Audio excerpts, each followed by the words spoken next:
저희가 Since this is the conference for an EDC Free Asia, to adhere to our concept and hold a really zero-waste conference, we reduced the use of paper as much as possible during our conference. So, for the conference materials package, we prepared a QR code mentioned earlier. I uploaded the QR to the WhatsApp group chat everyone is in. You can download the entire conference materials package with that. 다운받으시면 저희 자료집을 전체 받으실 수 있으시고 But the package is also being updated throughout this conference, so we'll share the final version with you after the conference. 다시 최종 버전으로 만들어서 공유해 드리도록 하겠습니다. We have a big attendance this year. This conference and our project would not have been possible without the foundation's donation. 전체 컨퍼런스 그다음에 저희 프로젝트를 가능하게 된 것은 재단에 후원이 있었기 때문에 가능했습니다. The chairman of the board of Korea Financial Industry Foundation, Park In-sik, will now give us his opening remarks. Hello, I'm the chairman of the board of Korea Financial Industry Foundation, Park In-sik. I'm delighted as we commence EDC Free Asia, hosted by our foundation and the Institute for Occupational and Environmental Health. I'd like to take this time to thank those who dedicated themselves to the success of this conference. Thank you, Lee Yoon-gun, Director of the Institute for Occupational and Environmental Health, as well as its executives and staff and other relevant parties. I'd especially like to thank an upcoming presenter, Kim Sung-mi, Professor of Institute of Health and Environment at SNU, Choi Jung-ho, Professor of SNU's Graduate School of Health, and Special Advisor of IPEN, Dr. Joe Diganji. Also, thank you to the representatives from 12 NGOs across 8 Asian countries. Today's conference marks 1 year since last year's conference. In 2021, our foundation signed an agreement for a Southeast Asia Occupational and Environmental Health Improvement Support Project with the Institute for Occupational and Environmental Health. Since then, we have been working hard on this project to improve environmental health in Asian countries. This conference is for the Institute for Occupational and Environmental Health to share the result of their research on environmental hormones in Southeast Asian countries, and also to hear from researchers from Southeast Asian countries and learn what the current research situation is in those countries. Our objective is to discuss various possible measures for the health and safety of Southeast Asian countries' locals, and the hope is for this conference to be the start of greater health and safety for Southeast Asian locals from the threat of environmental hormones. With this conference, we look forward to your active participation to create a safer Asia. And through this conference, we want to make all the important issues known and raise awareness. And I hope this will lead to a lot of positive changes. Once again, I'd like to thank the organizers for their hard work in organizing this conference. And I'd like to thank all the participants who have traveled far and wide to attend today. Thank you very much. Next, let me introduce my boss, Director of Wonjin Institute. A brief greeting.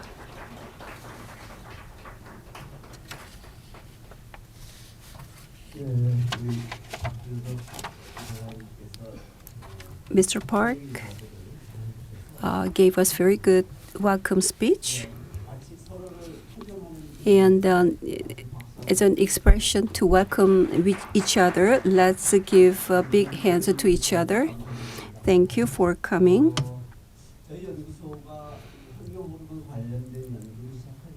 We started EDC research about 10 years ago in our institute. The moderator, Dr. Kim Won, was visiting childcare centers to do the research. After that, civil organizations have been involved in toxic-free elementary schools and children's stationeries and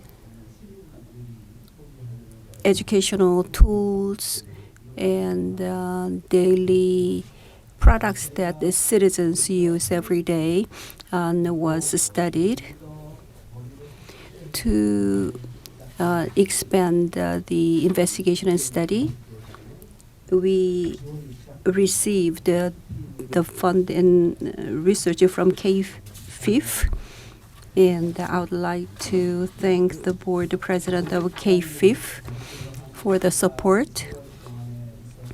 Here, we are going to share our experiences and discuss about them. And IPEN-related people and NGOs from Southeast Asia will share the situation that they are faced with each other. From a researcher's perspective, EDC is very important. However, when we exchange information in a place like this, it is not just about the presentation or sharing of research outcomes. What I mean is that why do we gather together?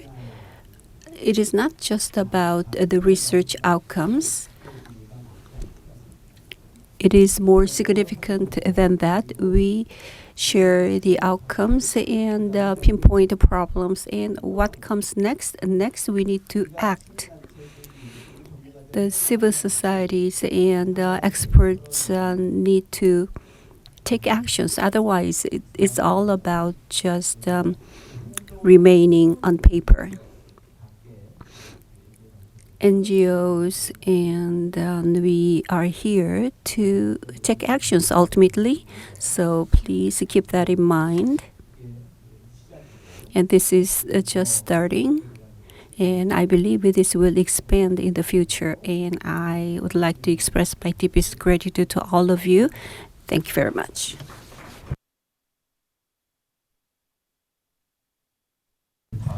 Next,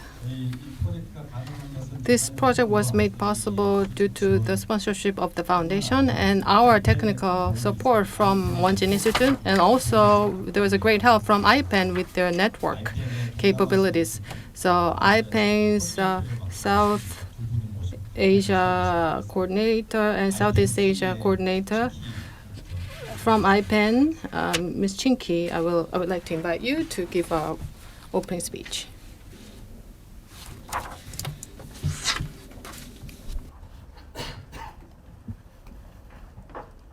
Good afternoon, everyone. On behalf of the International Pollutants Elimination Network, or IPEN, Regional Hub for Southeast and East Asia, I would like to extend our warm greetings and congratulations to the organizers and participants of this second International Conference on Endocrine Disrupting Chemicals, or EDCs. Today, we're gathered to tackle the results of the studies conducted on EDCs and to share the work that we do in contribution to the need to address the impacts of EDCs on people's health and the environment.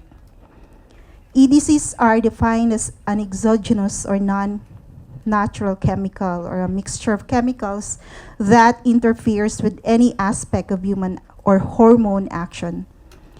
Many items we use every day contain endocrine disrupting chemicals. EDCs such as bisphenols, phthalates, parabens, PFAS, and many others are found in the daily items such as food and drink packaging, cosmetics, and personal care products that we use or consume. Studies show that increasing exposure to EDCs has become a global health concern, and as its negative health and environmental outcomes are also becoming apparent. Although there have been a lot of comprehensive studies already conducted, the need to deepen our understanding of EDCs is still wanting, and so is the need for further studies and actions. IPEN, in partnership with the participating organizations globally, has also been conducting or doing studies on EDCs, and according to the recent study entitled Plastics, EDCs, and Health, a guide to public interest organizations and policymakers on EDCs and plastics, EDCs are nearly impossible to avoid in modern life. For example, in plastics, in less than a century of use, plastics have found their way into nearly every product and supply chain. And and discarded or disintegrated plastics have reached the highest mountains and most distant regions of the oceans, and as such, so have the additives they contain, including EDCs. And so IPEN raises the need for definitive action on a global level to protect human health and our environment from these threats. These studies on EDCs need to be shared or disseminated to the public for greater awareness and understanding, as well as to the policymakers and decision makers at the local, national, and international levels, so policies and programs will be developed and implemented to address the increasing impacts of EDCs. We must continue to push for comprehensive regulatory measures, enhancement of public awareness, and investments in safer alternatives to protect vulnerable populations, especially children, women, and disadvantaged communities, and disadvantaged communities. Our collective action is not just an ethical imperative, but an urgent necessity to ensure a toxic-free society and future for all. Hence, we would like to extend our sincere thanks to the Wonjin Institute of Occupational and Environmental Health for this great initiative of collaborating with the participating organizations of IPEN in Asia in conducting analytical studies on EDCs and other equally important regional concerns such as pesticides in agriculture, mercury in artisanal small-scale gold mining, or ASGM communities. We also would like to extend our grateful appreciation to the Korea Financial Industry Foundation for extending financial support to the Wonjin Institute, which enabled the organization to collaborate with all of us. Thank you very much. Finally, I am grateful and honored to see you all in this conference, and I look forward for fruitful discussions, sharing of reflections, and collaborative actions with you all in this conference and beyond. So thank you so much again, and good afternoon. 네, 다음은 IPEN SA의 Next, let me invite Ms. Tripti Arora from IPEN SA. Good afternoon, everyone. I'm Tripti Arora, South Asia Regional Coordinator and also the Gender Coordinator for International Pollutants Elimination Network. Along with IPEN, I also represent Toxics Link, which is the IPEN South Asia Hub organization based in New Delhi, India. Thank you for having me here in the second international conference on endocrine disrupting chemicals. This conference is focused on discussing the results of the study conducted in Asia on the presence of certain EDCs in consumer products. I would like to reiterate the importance of this issue for our participating organizations, or as we call them, POs, and our regions. EDCs are chemicals capable of mimicking, blocking, and interfering with the hormones in the body's endocrine system. Unfortunately, they are widely available in many consumer products such as personal care products, household cleaners, food, plastics, and the list goes on. They have been linked with many known health implications, especially in women and children across the globe. Strategic approach to international chemicals management, which is now known as the Global Framework on Chemicals, identifies EDCs as an emerging policy issue. IPEN has been working on chemical and waste for over 2 decades now and has been conducting global studies on EDCs, generating data, and pushing for policy reforms. One such study which was done recently, last 2 years ago, which is called A Call to Action, Free Children from BPA's Toxic Legacy, which was conducted by IPEN in coordination with several POs from across the world. This study stirred discussions in many countries on the presence of an EDC called bisphenol A or BPA, which is present in baby feeding bottles and plastic bottles. EDCs affect human and environmental health globally. South Asia and Southeast Asia regions are particularly affected due to several reasons. Some of them include insufficient data, lack of stringent regulations, misleading labels, and much more. The POs have thus been working on this issue for many years. Many of these POs who are here today have led their countries to regulate EDC, for example, BPA. EDCs are known to have different impacts on different genders. Women, due to their physiology, biological makeup, and social determinants, are more exposed and hence are more impacted by EDCs. They are also known to cause transgenerational impacts, thus affecting many more generations to come. The gendered impacts of EDCs need more focus in order to understand the magnitude of this issue. The study that we are gathered here to discuss today has helped in generating data on some of the known EDCs in common consumer products, particularly the one used by women and children. EDCs hamper children's development even when exposed in minimal doses. So thus the presence of EDCs in the tested children products is actually concerning.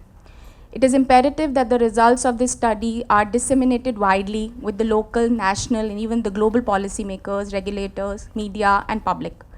This study can thus be taken as the first step in identifying certain chemicals and the products of concern and further framing a campaign to regulate them nationally and regionally. So on behalf of IPEN and IPEN POs, I would like to extend our sincere thanks to the Wonjin Institute of Occupational and Environmental Health and the Korea Financial Industry Foundation for collaborating and supporting the studies on endocrine disrupting chemicals and artisanal gold mining in Asia. The study will play an instrumental role in strengthening the work on EDCs to achieve our common goal of a toxics-free future for all. Lastly, I'm honored to be present here today in this conference, and I look forward to the discussions that will take place today. I would like to thank the organizers for doing such a commendable job of having us all together to be able to discuss, plan, and collaborate. I hope to work and collaborate with you in the future to expand our work on EDCs, mercury, SGM, and many other issues of regional concern. So thank you so much and have a great day, all of you. 네, 감사합니다. You have received so the channel number 1 is Korean and channel 2 is for English.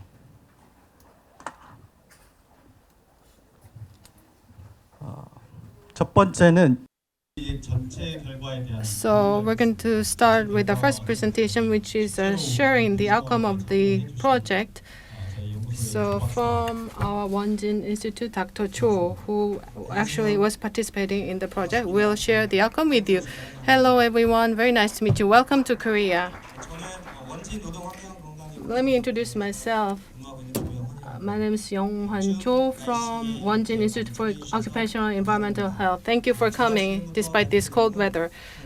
So 8 Asian countries personal care product EDC analysis outcome I'm going to share with you in this presentation.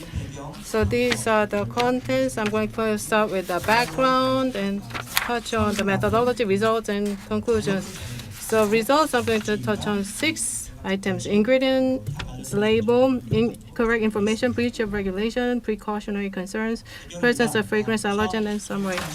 So first, the background.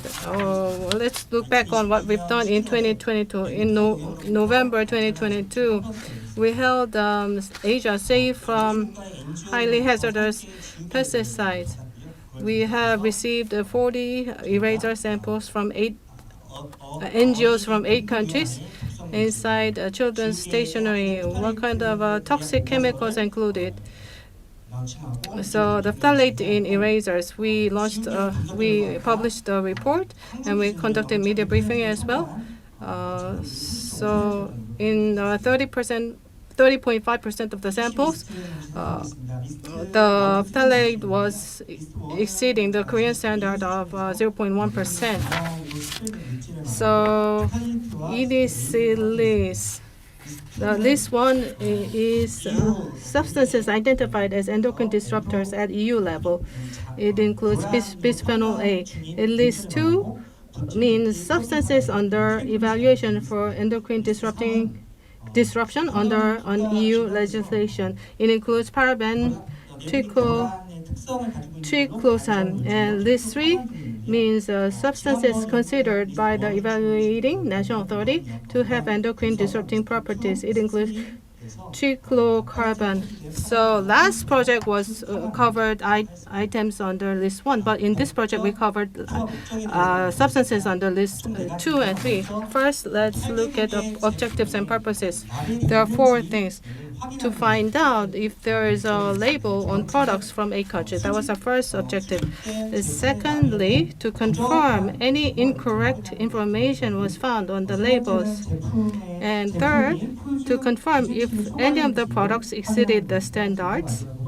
And lastly, at a preventive level, to identify the use of propylparaben, butylparaben in children's products and the use of triclosan in women's products.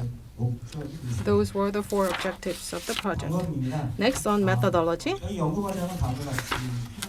So we followed this procedure for the study. First, the participating NGOs were signed up, and we did sampling from those NGOs, and we did chemical analysis of the samples, and we held a Zoom meeting to report results. And lastly, we sent the report back to the NGOs. Participating NGOs from 8 countries and sample information. From 8 countries, 12 NGOs participated. From Bangladesh, ESTO, Nepal, CEFET, from India, Toxic Link, Plicity, Innovation, from Sri Lanka, CJ, from Malaysia, CAB, and Vietnam, CGFED, Philippines, Equest Coalition, Bento 6, EDIS, and Indonesia, Ekoton, Cita Pertiwi. 362 products were collected. The largest number was from India, 80, and Nepal and Sri Lanka, Bangladesh each sent 30 products. And children's products, a total of 116 were collected. And let's look at the sample type distribution. 11 types were covered. Main product types were antivirus wipes, baby wipes, deodorant, toothpaste, body wash, feminine wash, hand wash, and mouthwash. 8 types. And toothpaste was 65, the largest number. Analysis method. You take a sample of 0.5 gram and mix it with methanol, 10 milliliter, and we did ultrasonic processing and 10-minute centrifuging, and you did syringe filtering and MS analysis was done. And this picture is the latest high-performance LC-MS equipment that's in our Wonjin Institute lab. Now, I'm going to share with you the results of the analysis. First, on the ingredients label. So, ingredients labels, it's very important that it is marked on the label, because it's important for the consumers to know what's included in a product. When we checked, 32 products did not have an ingredients label. Of 362 products, 8.8% of those were those 32 products without ingredient label, and they were found in all 8 countries. Next is incorrect information. Incorrect information we found in 60 products. So incorrect information means in products with ingredients label, paraben or triclocarban were not marked separately in 2069, and of them, in 60 products, parabens, triclosan, and triclocarbans were identified. So you can say they provided incorrect information. Malaysia had the highest ratio of more than 50%. Vietnam was the lowest ratio. 100 microgram per gram. We checked for the total of 4 parabens over 100. Malaysia, Vietnam, India, and Bangladesh were found. And triclosan, 100 microgram per gram, exceeding that. 2 products from Bangladesh hand wash product. Third outcome is on breach of regulation. Korea, for mouthwipe and mouthwash, we have a stronger regulation. Based on the Korean regulation, etiparban 100 microgram per gram and triclosan is prohibited in Korea. But in Vietnamese baby mouth wipe and mouthwash, the outcomes that are exceeding that standard were found. In 69 products in Sri Lanka, parabens and triclosan, triclocarban, which is banned in 69 products, included more than 1 microgram per gram. By country, regulations on parabens by countries, we added EU and Korea's standards. As you can see, in Korea, mouthwipe and toothpaste and mouthwash, we have stronger regulation in Korea, whereas Nepal, India, and Bangladesh, they did not have a standard.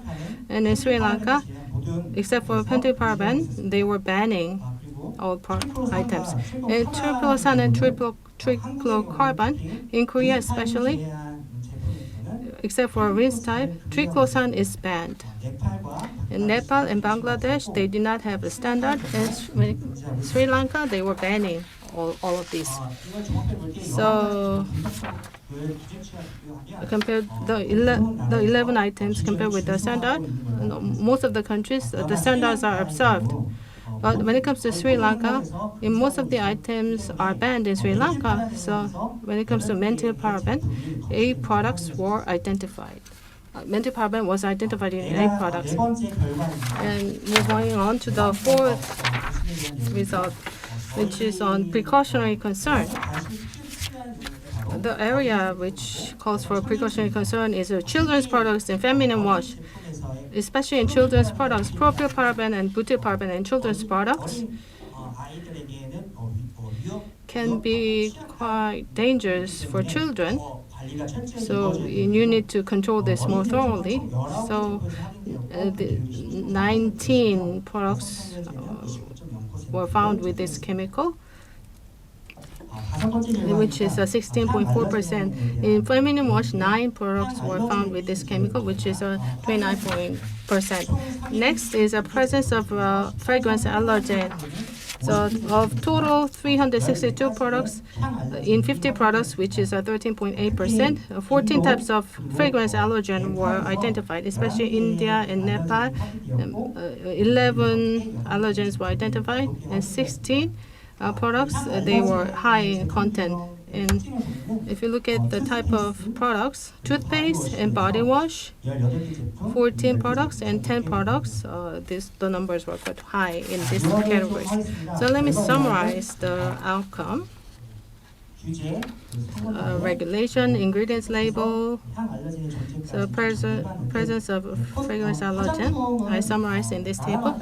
So for cosmetics, the terminologies are defined differently in different countries, so you have to apply different regulations. You need to either enact and strengthen the regulation. And the ingredient label, in 32 products, the ingredient labels were not attached. In all countries, use of appropriate product labeling is advised. And third, on the incorrect information, in 60 products, incorrect product information was found. Providing correct product information is important for consumers to choose a safe product. And on the breach of regulation, in 2 products based on the Korean standards, there were violation of the Korean standard. To check the compliance with standards, you have to do regular market monitoring checks. And on the children's products, propylparaben and butylparaben were found in 19 products. And regulation for children's products should be strengthened and should be implemented more strictly. And in feminine wash, chemicals were identified in 9 products. And feminine wash should not include EDCs. And lastly, about the presence of fragrance allergens in 50 products, especially in toothpaste and body wash, it was found. The use of presence of fragrance allergen should be known to the consumers. Let me draw the conclusions. In cosmetics and personal care products, we need to have a stricter regulation. EU and Korea and Sri Lanka regulation should be a model, and rinse on and rinse off should be regulated differently. And cosmetics and personal care product labeling, we have to strengthen the monitoring of regulation compliance. And thirdly, conduct a regular national market survey to assess regulatory implementation and compliance should be done. And lastly, implement a strict regulation for children's products, particularly on the use of propylparaben and butylparaben, known to potentially harm children's health. That's all. Thank you for listening.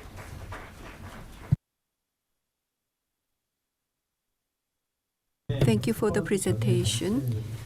The proceedings were shared before the conference, but some have been added. Fragrance allergen was added. Fragrance allergen. There are 26 types under the Korean law, and 60 types are available in more detailed categories, which can cause skin allergy. And the samples we received this time, the labels on products were the basis. 26 ingredients were analyzed whether they are present or not. So the fragrance was added, and you can refer to this for your campaigns. And we have 12 organizations from 18 countries who have joined us. This is the comprehensive outcome, but we have individual research outcome from participating organizations, and we will hear how the outcomes will be used in the order of the alphabet. Esto, Bangladesh. Shannon will make the presentation. One thing I missed. Please speak slowly for good translation. Good afternoon, everyone. This is Shannon Ifat Alam from Environment and Social Development Organization, ESDO, which is based in Bangladesh. So first of all, I'd like to thank Wonjin Institute of Occupational and Environmental Health to arrange such an amazing event, as well as to give us the opportunity to present here. So let's jump into our organization's mission and vision. So our mission is to promote and encourage an environmental movement through a participatory and democratic framework involving diverse social groups to assist them with ideas, information, leadership for addressing triple planetary crisis, which involves climate change, biodiversity loss, and promoting a safe, sustainable, and toxic-free world. And our vision is to see Bangladesh as well as other developing nations in Asia, Africa, and Latin America to achieve sustainable development goals, which involves toxic and plastic pollution-free world, reduce poverty, increase literacy and education, empower women in rural communities, improve health service through sustainable environmental livelihood.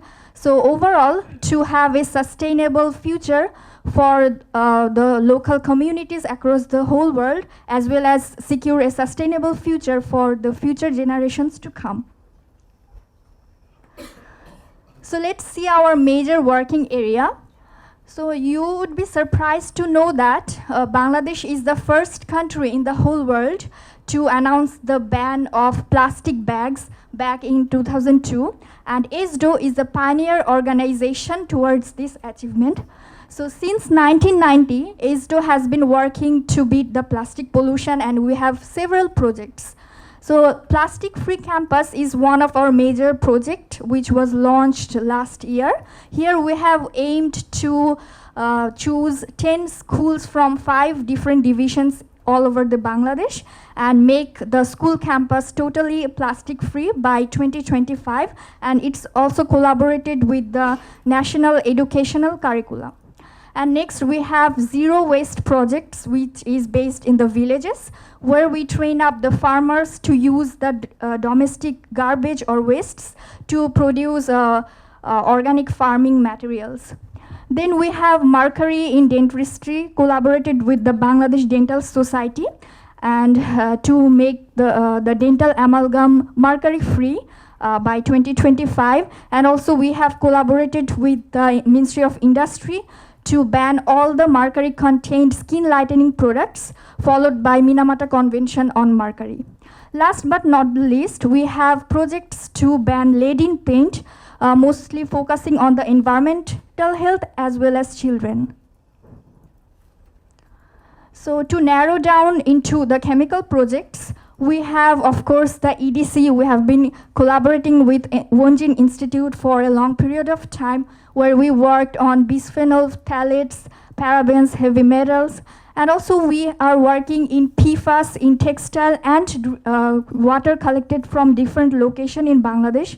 As you may know that Bangladesh holds the second position in textile industry globally, and PFAS are one of the most dangerous toxic chemicals coming from the textile industry. So this is one of our most significant projects. And also we are working on RDF, which is refuse derived fuel. So this part is already discussed in the previous presentations, the objective of this study, so I will just skip over it. So the major problem we faced during the study of EDCs there was a huge shipment issue. Like we couldn't do the shipment from Bangladesh to Korea. We even had all the governmental papers and everything was done completely, but still we couldn't ship. So it had to be by hand. Like someone from ESDO came to Bangkok, she handed over to someone from Korea, and then he took back that to Korea. So it was a long process. And the second one is that unfortunately Bangladeshi people are not much aware about EDCs. So our government do not have any regulation at all about EDCs. We have contacted the Ministry of Health as well as Environment, but they are not aware about it. So this is what we got in the study of Wonjin, that in Bangladeshi samples, 13% of the samples were not labeled. And here you can see 2 hand wash and 1 toothpaste. And it's a matter of grief that these brands are very popular in our country. Even personally, I used to use these brands like the Savlon hand wash and Mediplus toothpaste, but they are found to have high amount of parabens. And also in the child care products in this toothpaste, the methyl paraben and butyl paraben was found in significant amount. So as I already mentioned that Bangladeshi people are not aware about EDCs, they may know about heavy metals and other toxic chemicals, but they are not aware about EDCs. So first of all, we would like to create awareness about the personal care product that were found to have the parabens to the general public. And we want to demonstrate the health and environmental impacts of EDCs. Like in this room, we all know what is EDC and what are the impacts. So we have to spread our knowledge outside of this room to the whole world so that everyone is aware about this fact.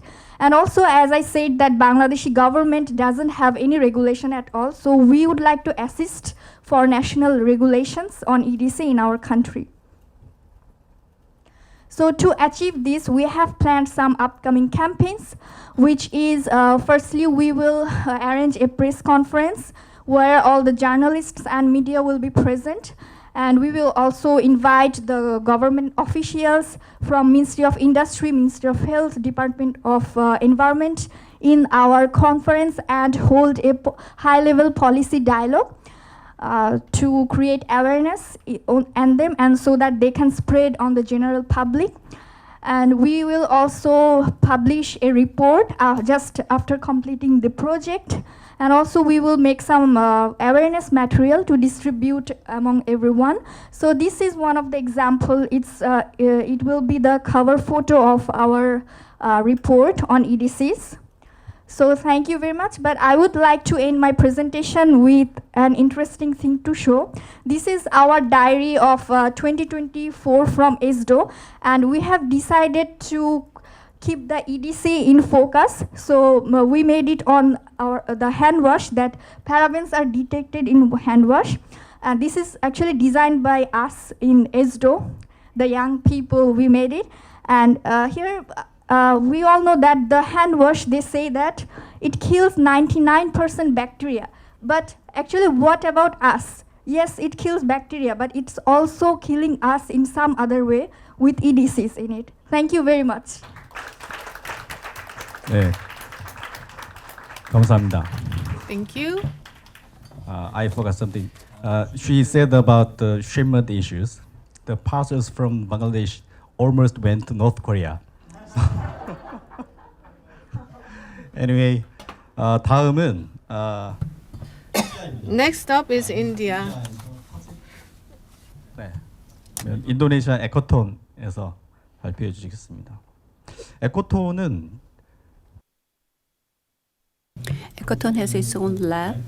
마이크로플라스틱. Plastic was mentioned They in have the a morning, laboratory to analyze and they have the microplastic lab in to water analyze and even microplastic. Milk. So Good morning, ladies and gentlemen. My name is Sophie Azilan, representing Ecoton and Gita Pertiwi.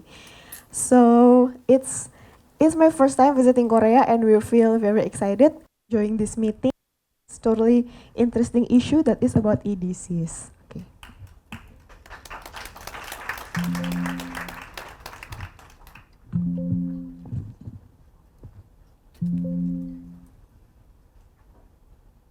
So here's things about Gita Pertiwi profile.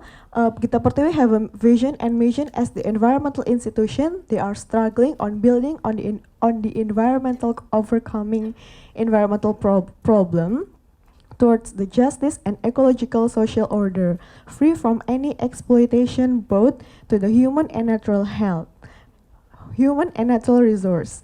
And they have two working area. The first one is creating sustainability cities, including food and smart cities and sustainable lifestyle, also circular waste management and urban farming.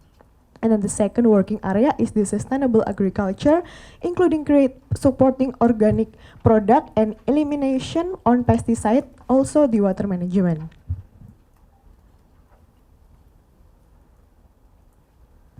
So here's about Ecoton, or ecological observation and wetland conservation. So we are concerning on we have a mission to conduct environmental research, advocacy, and advocacy to support the participatory and integrated water resource management in all of Indonesian river.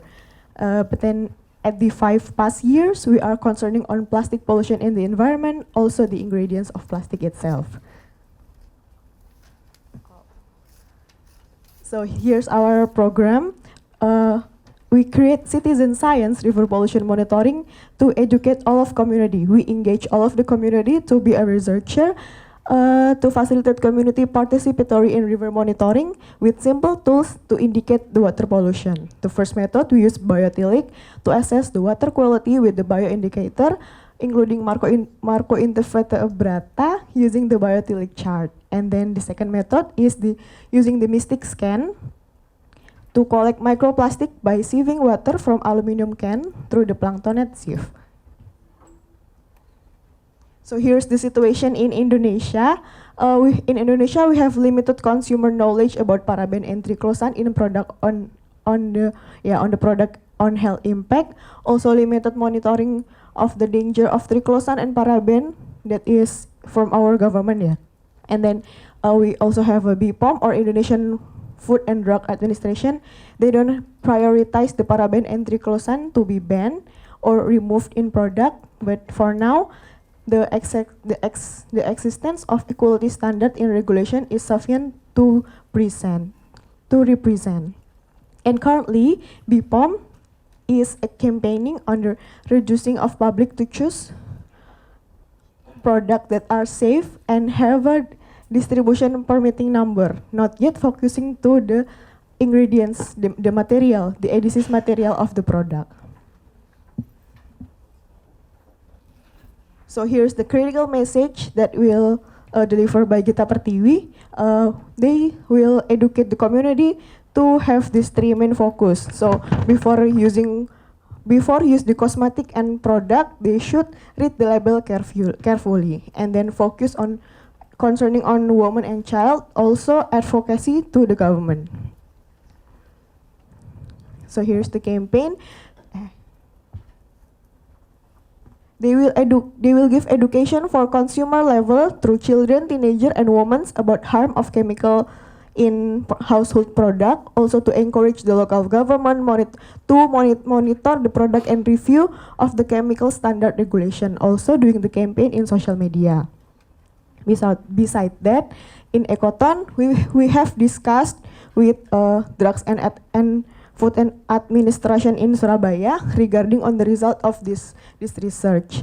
And finally, based on data, we have obtained that Ekoton will collaborate together with BPOM to educate the community on how to choose safe and healthy personal care product.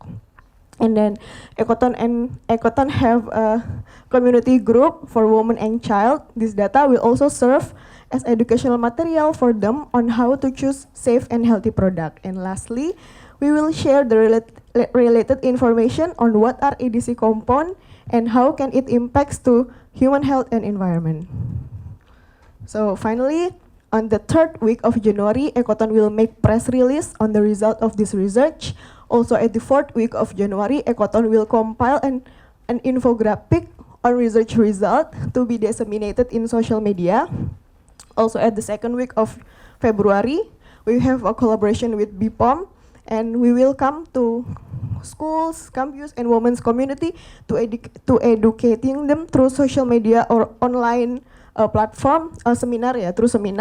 And then at the 3rd week of February, Ekoton have a plan to discuss this result with several manufacturers industry. For the example, those that contain a lot of paraben and those who doesn't contain with paraben, as an effort to reduce the use of paraben and triclosan. Thank you. 네, 감사합니다. 인사만 길게 하셨네요. Thank you. Next up is India. From India, Toxics Link, Lanka will make a presentation. So India, as you know, it has a large population. Of course, we collected 80 samples. We gave them 80 samples. Other countries got 30 samples. So we made special consideration for India, and I'm sure they made the most of it. So Ekoton mentioned choosing a safe product is very important. This is an issue for us as well. The citizens want to choose safe product. It'll be great if we can develop a guide or an mobile phone app for that. But it's a big task for us and homework for us. If we can work hard, if we get great results, we will share that with you as well. Good afternoon, everyone. Good afternoon, everyone. Alka Dubey from Toxics Link. Thank you, KFIF and Wonjin Institute for giving this opportunity. So, okay. So from India, 2 organizations, Toxics Link and Prithvi Innovations, had participated in this project. Toxics Link, we are Delhi-based environmental organizations. We are working since 1998, and this year we are celebrating our 25th year of working on this environmental sector. We are engaged in disseminating information to help strengthen the campaign against toxic pollution and provide cleaner alternatives. And we are engaged with various national and international NGO partners such as WHO, UNEP, JEF, IPEN, Zero Mercury Working Group, and now with Wonjin also.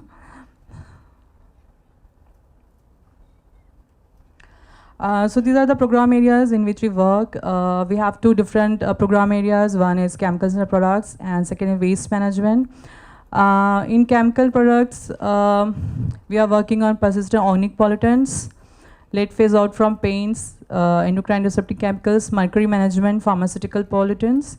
In these sectors, we try to cover not just the consumer products, but also the waste where these chemicals are present, And in waste management, we work on the area of municipal, biomedical, hazardous plastic waste, that includes microplastic as well, and e-waste.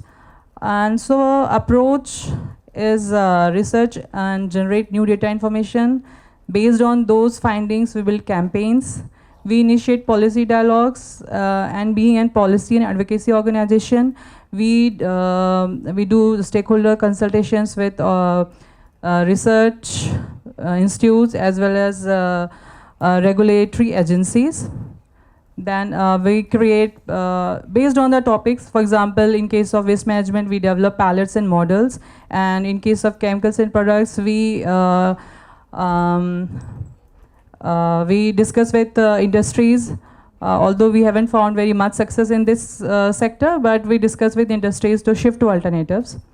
And also we build, based on all these findings, the discussion with regulatory agencies, we try to build capacity of all the stakeholders and strengthen compliance mechanism by creating awareness programs.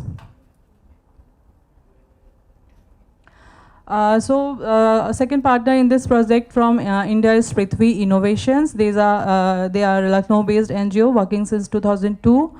They are working in area of environment, education, vocational skill, livelihood, and sustainable waste management. And Prithvi Innovation is already conducting awareness in college, university campus with special youth about toxic chemicals, and started an Instagram live talk shows since this year to share about where they invite youth icons and advocate the shift from harmful chemical products to natural way of living.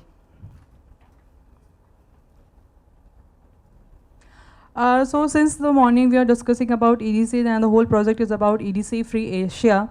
And we all know about how EDCs alter the endocrine functions in our body by mimicking, blocking, or interfering with the production, metabolism, or action of hormones in the body, and causing severe health impacts.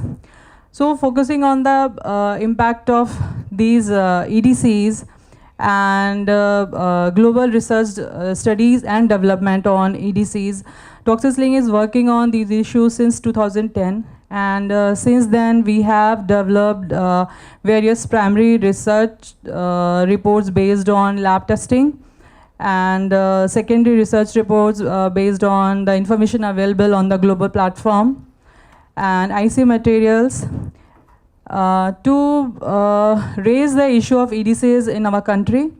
And with our constant effort, I can say that in India, we were able to discuss with regulatory agencies and convince them. And right now there is regulation on BPA. BPA is banned in plastic feeding bottles, sippy cups, and infant food packaging materials. And we had also developed reports on phthalates in baby diapers and triclosan in personal care products. We did this study on triclosan in 2015. And thanks to Wonjin, again we are able to analyze whether triclosan is still present in Indian personal care products or not. One thing I want to mention, as Dr. Cho also shared, that in India, regulations are not that at par with the Korean and European standards. But I want to mention here, if we talk from the regulatory purpose, from the perspective of regulation, in India we have certain regulation, like there is regulation on triclosan, triclocarban, and recently methylparaben, propyl, and a few more parabens have been restricted. But as we know, EDCs can be harmful in very low concentration as well. So those regulations are now not at par. Basically, it should be totally banned. So from the government perspective, I can say there are regulations, but being an NGO, being aware about the issue, I can say it's still not that sufficient. So from India, the objective of the study that we consider is to create information on the uses of paraben, triclosan and triclocarban in personal care products that are available in the market and are mass consumed. So 80 samples were analyzed in this study, and these are the product areas that we covered in the study: body wash, baby wipes, mouthwash, antibacterial wipes, face wash, hand wash, deodorant, toothpaste and feminine wash. In this study, triclosan has been reported in only one sample, that was in mouthwash, and triclocarban has not been reported. Paraben has been reported in 3 out of 10 body wash samples, 1 out of 7 mouthwash, 4 out of 11 face wash. The only issue that we see as its triclosan has been reported in all deodorant samples that we have never discussed in our interventions earlier in India. We have focused on like these products: baby wash, baby wipes, mouthwash, but we have never targeted deodorant. That this is the sector that we can say we have neglected, because we were not we were aware about the issue of phthalate in deodorant, but we never thought about the triclosan part, because we also assume that since there is regulation of 0.3% of triclosan and triclocarban in personal care products, so we thought its industries are taking care of that. And if we see the results in this particular study, the max concentration reported of triclosan is 1735 ppm. From Indian perspective, is under the regulation, that is the 3000 ppm. So if we talk to industries, or if we discuss about these results with our regulatory agencies, I know they are not going to hear us. And we have tried our best, and we have also set a meeting which is probably in February this year. But the thing that we are hearing, that these all are under the regulations, we can't do anything further on this. So it's a tricky thing to convince regulatory agencies to understand them what and how harmful this chemical are, and to convince them that they have to follow the global standards, because ultimately the products that getting manufactured in India is getting exported to other countries also.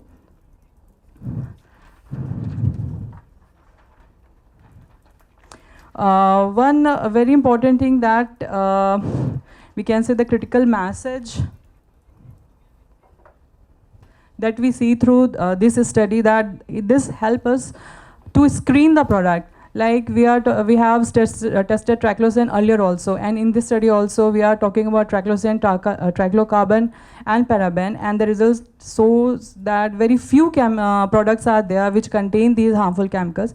So it helps us to screen and understand what EDC chemicals that we can further focus on, like phthalates. We have never tested phthalates in personal care products, PFAS, UV328, all these chemicals. So these help us to realize that although regulations are there on these concerned chemicals like triclosan, triclocarban, but these are not that prevalent in Indian product, as triclocarban has not been reported in any of the samples.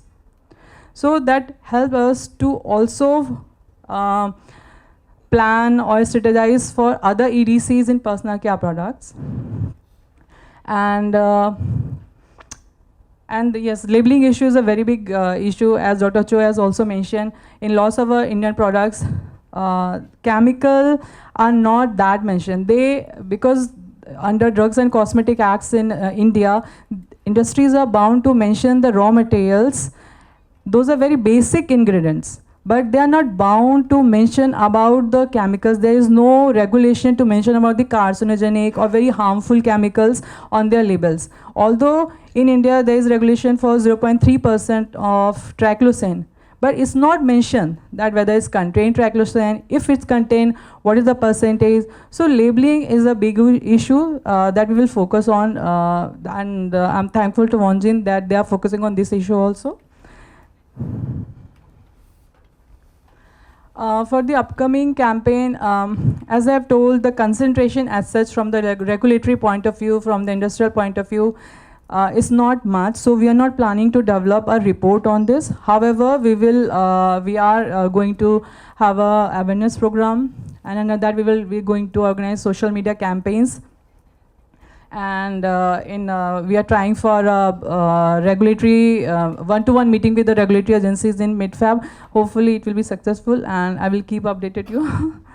And yeah, at the last, I thanks once again to Wonjin and KFF for this opportunity. Thank you. 네, 감사합니다. 네, 다음은 이제 말레이시아. Next up is from Malaysia, CAP. Hatiza is the presenter.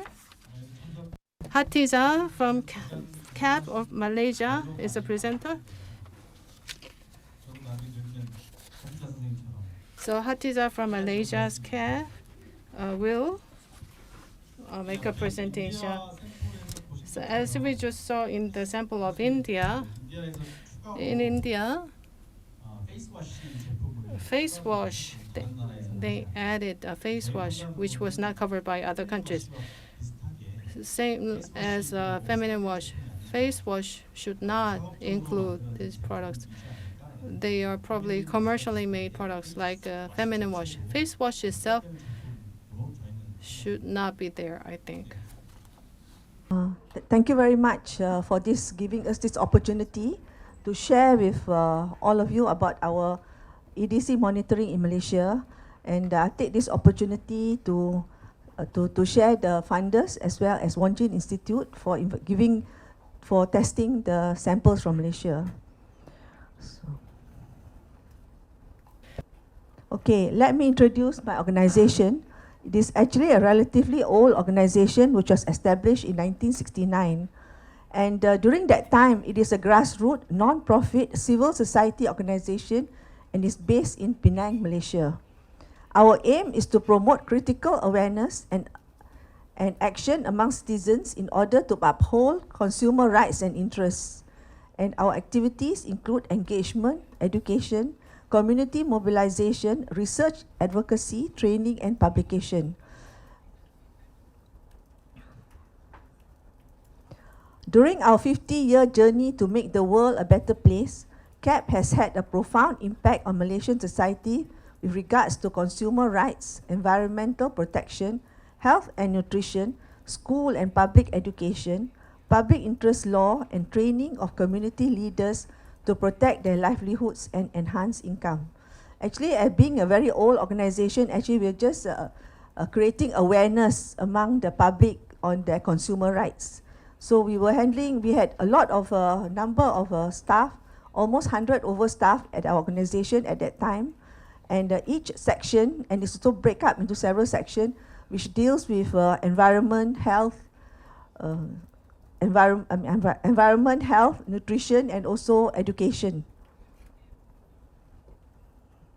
And the CAP have done some EDC campaign way back in 1990s, where if we do not take care about these EDCs, we are all going to be extinct, human as well as animal. There won't be any more, anything alive in this world if we can't solve the EDC problem.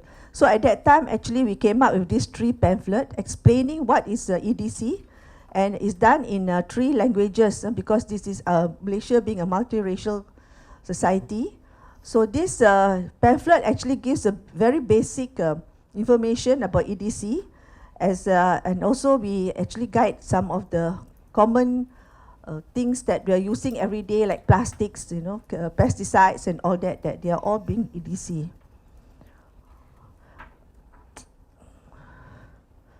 Besides that, we also came up with some poster, and this is a poster about the lack of sperms. A lot of young men are lacking in the good quality sperms, and this is just resulting in infertility among the masses.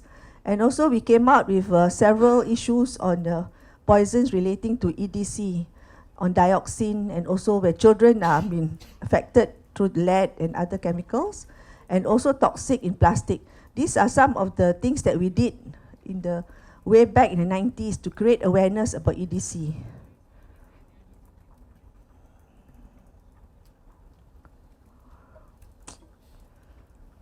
Okay. What is the objective of this campaign? Our objective is to find the type and amount of EDCs, especially paraben and triclosan, present in personal care products sold in Malaysia, and it must comply to the legal requirement, that is the Control of Drugs and Cosmetic Regulation 1984, and also Malaysia being a part of ASEAN, the ASEAN Cosmetic Directive. For the study, a total of 32 samples, which are, these are the samples, hand wash, body wash, deodorant, and before we bought the samples, we conducted a survey to find out which are the popular brands. And out of the 32 samples tested, 18 were found to contain methyl paraben, 5 ethyl, 10 propyl, 1 sample were found to contain isobutyl, and also 1 sample were found to contain phenyl paraben. This is a very famous sample, and it was found to contain high levels of all the paraben, methyl, ethyl, propyl, and besides, it also contained isobutyl phenyl, which is banned by the ASEAN Cosmetic Committee. And we are very sad that this Johnson & Johnson is a multinational company producing such product, and they're selling it in Malaysia. Hopefully we want to take it up with them. Okay. And another interesting thing is about propyl paraben was found to be present in 4 samples of baby wipes, even though under our law it is not allowed to be in leave-on products designed for application on nappy areas of children under 3 years old. We find that these baby wipes are also getting very popular among the consumers because it's very convenient, and it is a very dangerous item which all of us are using. Okay, 1 sample of children's toothpaste was found to contain butyl paraben and propyl paraben, and this is also a very common and cheap toothpaste that are relatively used by a lot of consumers. So the results actually reveal that there is a lack of enforcement of the existing legislation where cosmetics are concerned.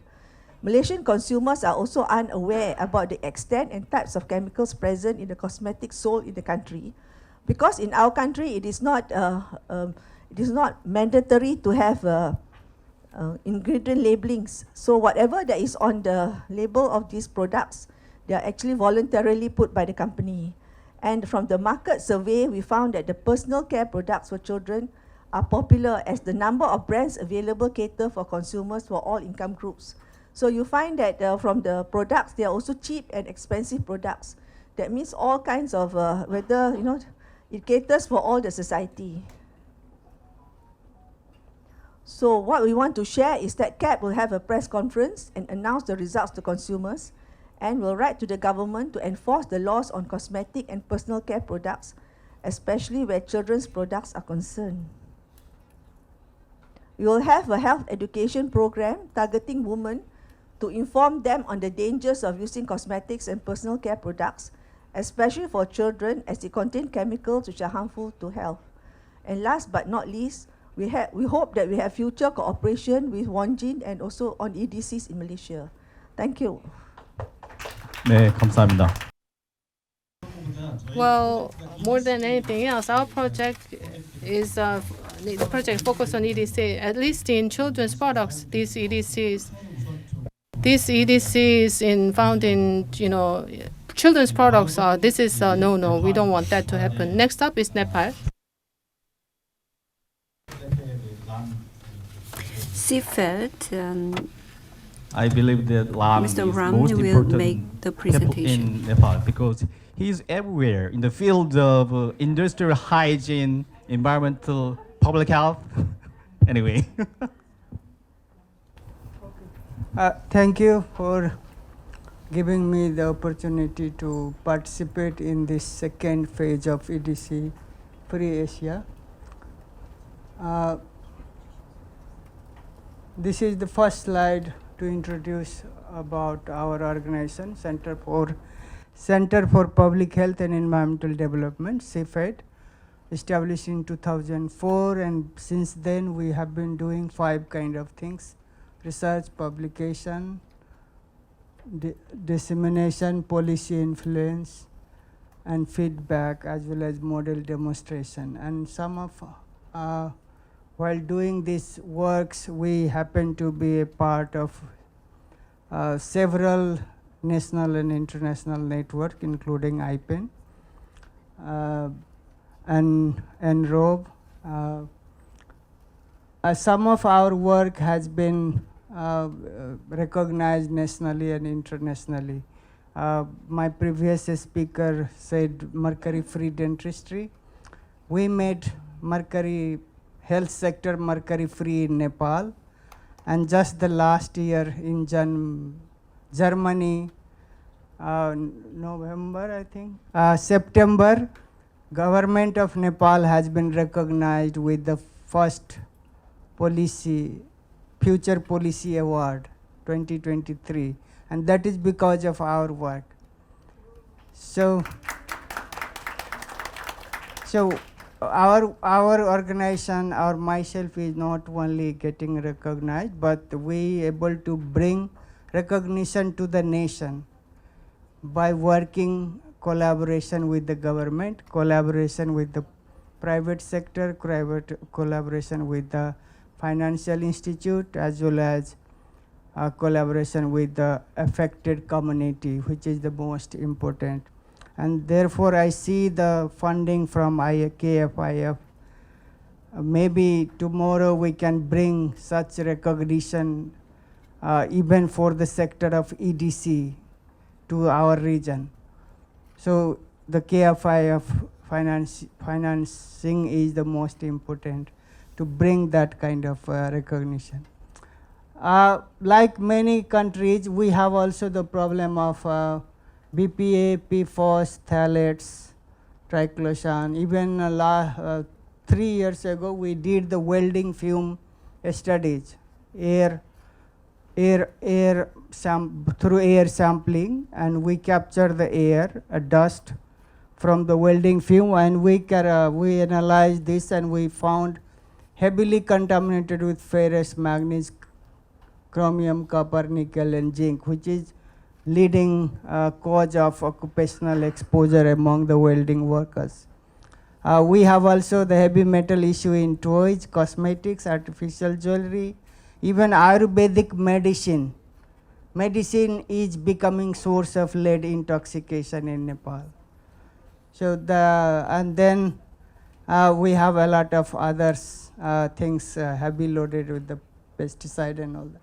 So this is already explained. Find out the kind of EDC in the personal care product, run awareness campaign, and advocate with the government to enact and implement the regulations. These are the samples from Nepal, 30th, and this is the picture, and it has been well explained by previous speaker by using HPLC MS. This is the also result of, just I try to summarize, result total versus Nepalese. So 30 out of 362 sample, 9 children sample out of 116. Like we have the similar result, product without ingredient labeling, also available in Nepal, including all the 8 participating countries. Compliance with ingredient labeling, we have a relatively larger level of compliance. 1 out of 30 product has got non-compliance labeling as well. So looking at this comparison, we thought Nepalese status is much better. But then again, one of our colleagues raised the issue of we have the less concentration than regulation. How we can convince the governments? I think all these product is multiple time using. So frequency of using related to toxicological aspect we have to bring in our campaign in order to convince our government, despite of having the less concentration than the standards, it might cause effect. So we have to bring the toxicological aspect in our campaign. And like similar to other countries, incorrect leveling was also in Nepal. 25 product has the correct leveling, whereas 8 out of 25 does not match with the leveling, which is 32%, and only one product has, which is the baby product, which has the 43.9 microgram per gram. So still it is less than the other countries. So we were in the dilemma how to make this research finding to the public, and we try to bring as much as attention. This is the effect, and we also try to develop some of the material using a different source, and also summarize the source of effect of those triclosan and parabens. So we did the result sharing and upcoming campaign. So media and journalist awareness through press meet and infographics. Last week before coming to here, I did the press release, and there was huge media coverage. Advocacy with the concerned government agency. Now after returning we'll be starting this. Advocate for the required legislation for framework. As we have seen, it has been already explained, we don't have act regulation on personal care product about this EDC. Advocating for required institutional framework. Even we don't have the dedicated government agency to deal with that. So not only act and regulation is absence, there is also absence of dedicated regulating authority for that kind of thing. We have the drug administration department, but all the personal care product does not fall in drugs category. So there is a need to have the separate allocation and public awareness through social media. Okay. So finally, take-home message is Nepalese consumers are exposed to multiple EDC, paraben, triclosan, from different daily personal care product in absence of required legislation, act, regulation, and standards, and even responsible regulatory authority. Therefore, urgent demand for required legislation and institutional framework to regulate PCB is must. So thank you. I think that this is another slide actually. No problem. There was huge media coverage after press release, and so a certain level of public awareness has been already made, and now we are focusing on the policy advocacy. Thank you. 네, 감사합니다. 벌써 캠페인을 이미 시작하고 있는. So the campaign is already undergoing. I hope you have very good results. Next, the Philippines. In the Philippines, 3 organizations co-worked. Justin will make a presentation. To Wonjin Institute, KFIF, IPEN, and partner organizations working on EDCs, good afternoon. Thank you for including us in this research and campaign, as well as for inviting us in this conference. I am Justin Joshua Pungyan, the Environmental Research Officer of EDs. So I just started in EDs for like a year, and this is my first time here going here to Korea. So thank you for this opportunity. It was really a very good experience and a very chilly one. It's really cold outside. So in the Philippines, there are 3 organizations who work with the EDC Free Asia, the second phase. So we have the Eco-Waste Coalition, we also have Ban Toxics, and us from the Interfacing Development Interventions for Sustainability, or EDIS.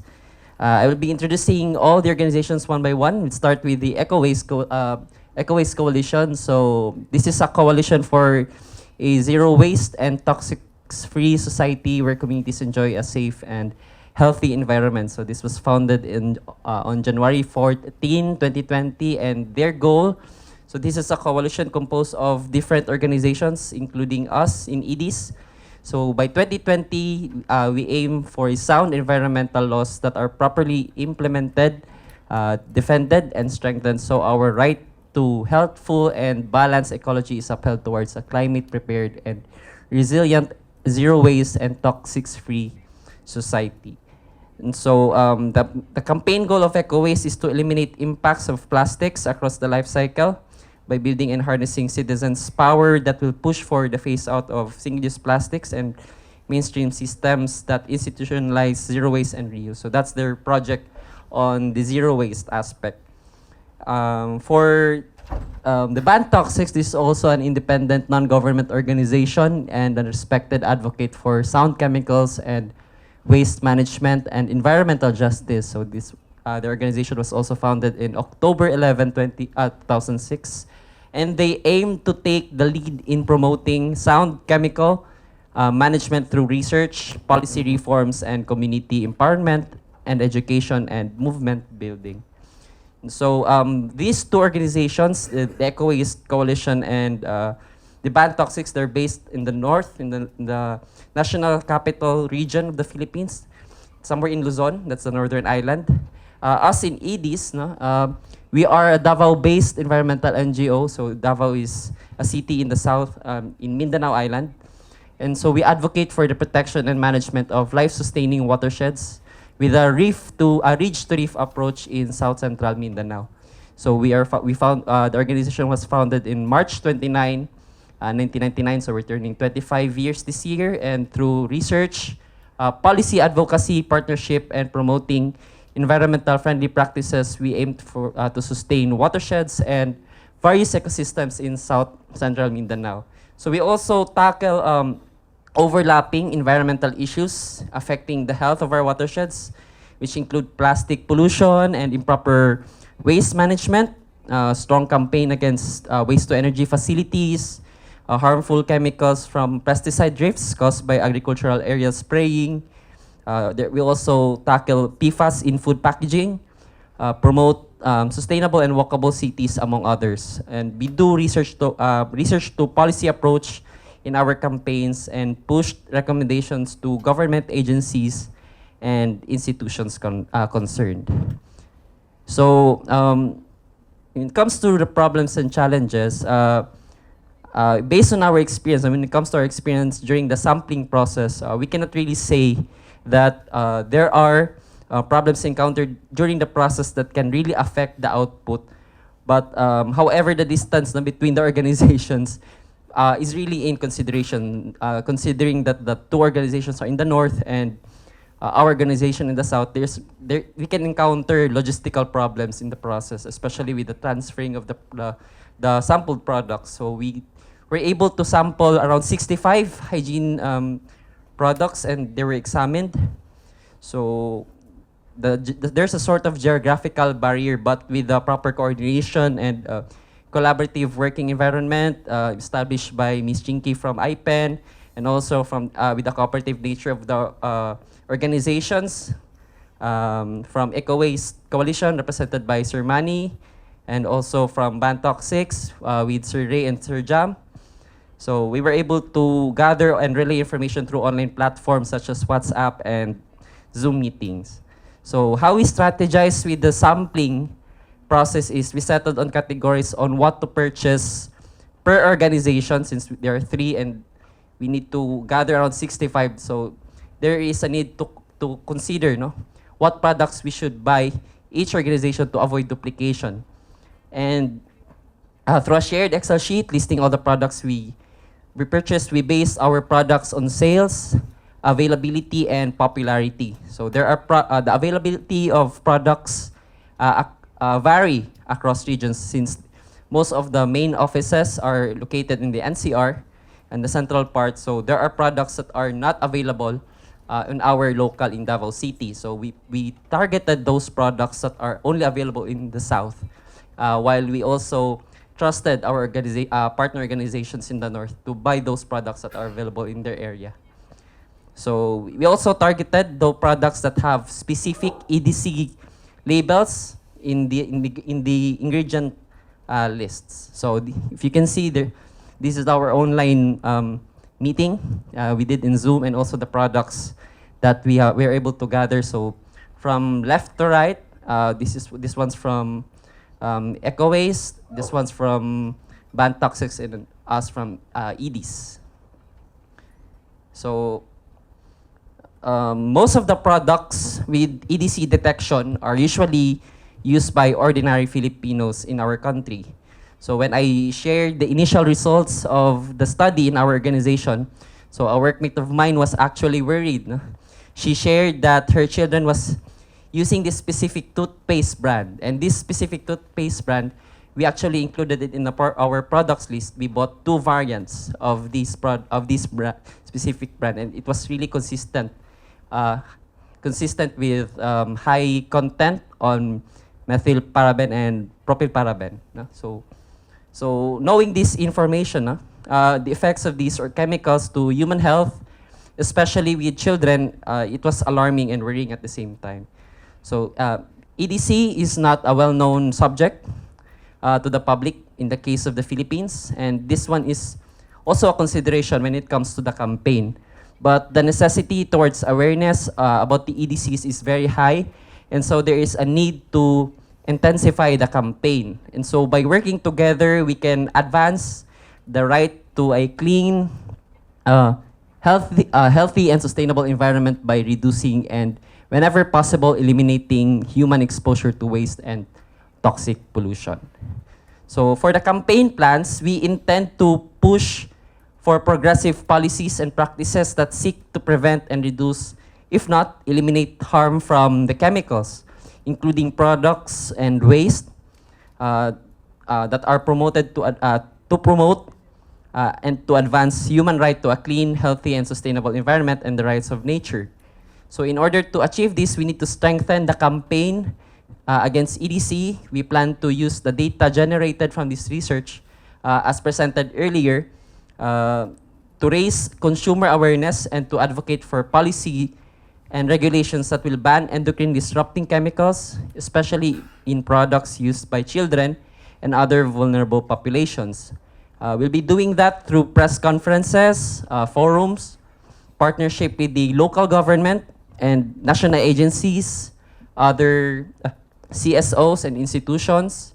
So we will also utilize social media to increase publicity. As I've mentioned earlier, it's not that well known to the public yet, but we need to inform the public as well as connect with the manufacturers of these hygiene products with detection of high content of EDCs, paraben, triclosan, and triclocarban.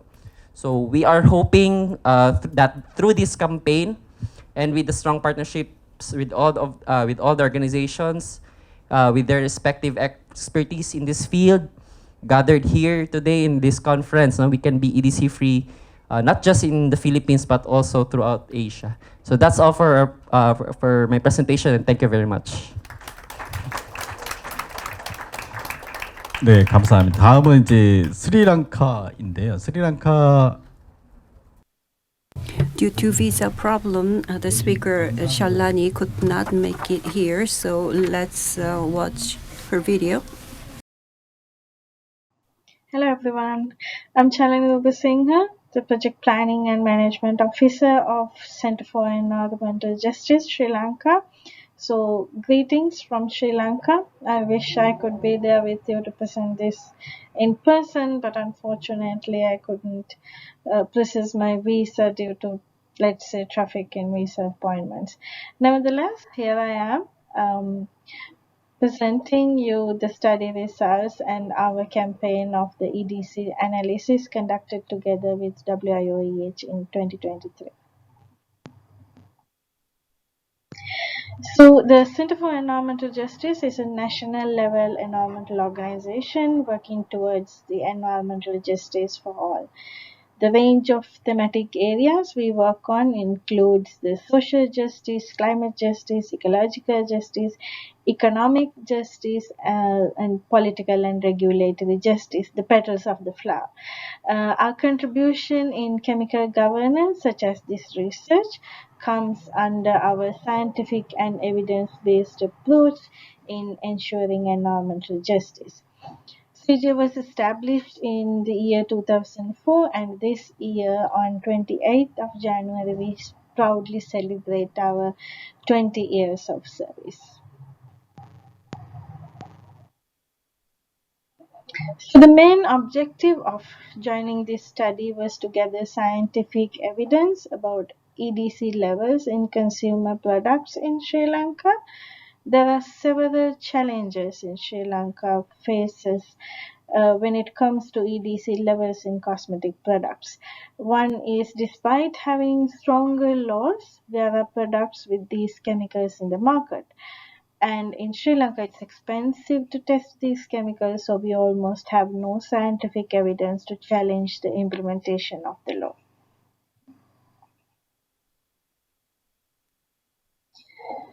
So from Sri Lanka, we sent 30 samples composed of, as you can see, 4 hand wash, 6 toothpaste, 5 body wash, 3 mouthwash as well as feminine wash, and then 4 baby wipes, 2 antivirus wipes, and 3 deodorants. So these samples included also 10 baby products composed of 2 baby toothpaste, 3 baby wash, and 4 baby wipes, and also 1 mouthwash intended for both children and adults. So it will be interesting to know the legal provisions in Sri Lanka so that you can understand why it was important for Sri Lanka.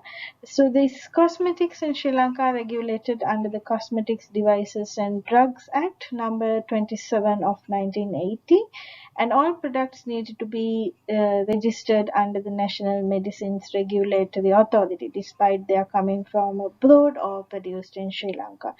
And cosmetics fall under 2 categories, namely controlled and general. Accordingly, the following items fall under the controlled category, which we sent for this study: antiviral wipes, baby wipes, deodorants, toothpaste, and mouthwash. And under the general category, body wash, feminine wash, and hand wash. So the chemical standards for cosmetics in Sri Lanka comes through a regulation rather than just a standard, which is compulsory to comply at the stage of registration. So these were the findings of this study when it comes to samples from Sri Lanka. We found 10% of the samples, which is 3 samples, having non-compliance to the ingredients indicated in the label. And then the study also found 2 of the products containing methylparaben and 1 toothpaste product intended for children containing butylparaben. So upcoming campaign, we intend to prepare a paper on this study results, and then an article for general public on the study findings, and hold a press conference and post letters to alert the regulatory bodies, because this is clearly violating the Sri Lankan standards. And of course, we will follow up on the measures they take. Last but not least, I would like to thank IPEN Regional Hub, and then Poyon and other colleagues of the Wonjin Institute of Occupational and Environmental Health for giving CEJ this opportunity to get involved in this study. And we also gratefully acknowledge the funds from Korea Financial Industry Foundation in getting this study fulfilled. Thank you very much. 모두 와서 아쉬운데요. 스리랑카는 여기 It is regrettable that she couldn't make it. Sri Lanka has a very strong regulation, and we need to cheer up and compete with it.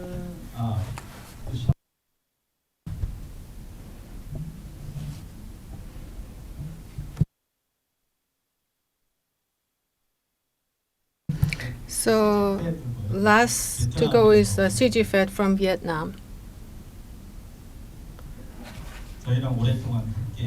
We've been partnering with Wonjin for a long time, EDC in products and pesticide projects as well. And this year, this project. And Mercury project we did together as well. Since 2021, we did the most number of projects with this CG Thank you. Fed. Good afternoon, everybody. My name is Phương Hải from CG Fed Vietnam. And today, on behalf of my organization, CG Fed, I will share with you the result of the analysis on the personal care product relating to the paraben and triclosan we collect from Vietnam. Firstly, I would like to have a brief introduction with you about our organization. CGFED stands for Research Center for Gender, Family and Environment in Development. And we are a Vietnamese local NGO established in 1993. And the year of 2023 we mark our 30th anniversary of the organization. Thank you. CGFED conduct the research and action research to contribute to solve the issues on gender, family and environment in development in Vietnam. And we act based on our core values of freedom, gender equality and human rights. Our main activity cover the three areas. The first area we focus on to empower the disadvantaged group through the promotion of gender equality and sexual and reproductive health and rights. And also we promote for the gender sensitivity in the media and education to abolish the gender stereotype and to utilize the media and education in our advocacy progress.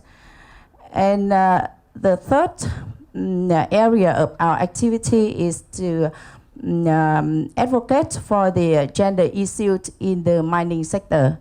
And also we focus on the heavy metals like mercury, lead, and other pesticides and also other chemical which is harmful to the human health, especially for the women and the children who are the groups that we put our priority on in our strategy. And also the EDC substance are covered by in this part.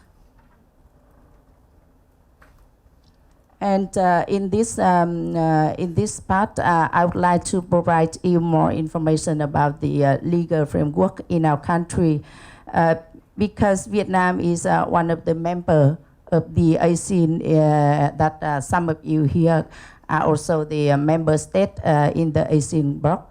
And in 2003, Vietnam signed the ASEAN cosmetic agreement, and after that we have issued some legal documents to regulate and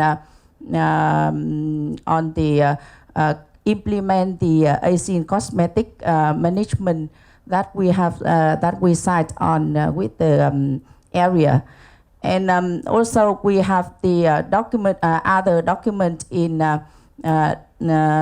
other document that on the cosmetic management based on the ACD that we have followed. Sorry. And in Vietnam, because we based on the ASEAN cosmetic management agreement, and we also have our own definition of the cosmetic product and a list of the product type that we focus on, and the regulations of the labeling of the cosmetic product, and also the regulation on paraben and triclosan to be used in the cosmetic product.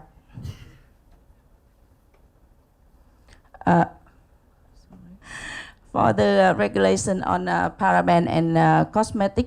In the cosmetic, we have the regulation on the allowed and the maximum authorized concentration of the paraben, and notably we have the notice of the use of the polyparaben and butyrparaben, which is not allowed on the leaf-on product, which is designed for the application for the nappy area of children under 3 years old. And also the Vietnam regulation also cover the list of the 5 paraben in the cosmetic product, which is based on the regulation of the ASEAN. And for the triclosan, also regulate, which the 0.3% in the cosmetic product as the preservative, and also can be used for the preventing bacterial contamination in accordance with the ACD. And this concentration was widely announced by the Vietnam government in 2014 when there was a case of the rumor from the consumer about the product of Colgate Total toothpaste, which is contain the triclosan, and the consumer believe that this is a substance which cause cancer. Yeah. And that's why this information also covered by the latest legal document issued by the Ministry of Health in Vietnam in 2021. And for the research objective and purpose, I think that because people talk a lot, so I think we can move to the next. And these are the research activity we conduct in Vietnam from the collect the information about the Vietnam regulation, and also develop the sampling plan, collect sample, and fill in the sample sheet, and then send to Wonjin Institute. And for this step, we are the same with the other organizations here, that we cannot send directly the sample to Korea because of the custom regulation from our country. And that's why we try to send by hand to the person who will travel from Vietnam and bring the sample here. And now we are here at the step of the conference. And next we will focus on the campaign to announce the result of this research. In this research, we followed strictly the principle of the sampling collect. And before purchasing, we have prepare a list of the select sample and share with the Wonjin Institute for review and check whether it is allowed to send here or not. And these are the list of the sample we collect from Vietnam for this project. The total sample we sent here is 45, and 20 of them are for the babies. And the sample category is include the antivirus wipe, baby wipe, deodorant, toothpaste, body wash, feminine wash, hand wash, and mouth wash, baby mouth. And in this slide is the place where we put more focus on the collecting the sample from our country. On the picture in the left, you can see that this is a big, one of the most biggest supermarket in our country, and with the highest market share in our country. And on the right, you see that this is the e-commerce platform, which is very familiar with the Vietnamese consumer, or even in the urban areas or in the rural or distant area. And especially this kind of platform has bloomed after the COVID-19 pandemic. So that's why we choose to collect the sample from this. And for the result, the 6 of the 45 the product we sent to the project was found non-compliant with the ingredient list on the label, and one of them was incorrect label, and all of the product we collect from Vietnam are compliant with the national regulation, but compared to the Korean regulation, the finding is quite high with more than 300 microgram per gram of MP compared with 100 level from Korea. And among 20 children products, one product was detected with the PP and BP, and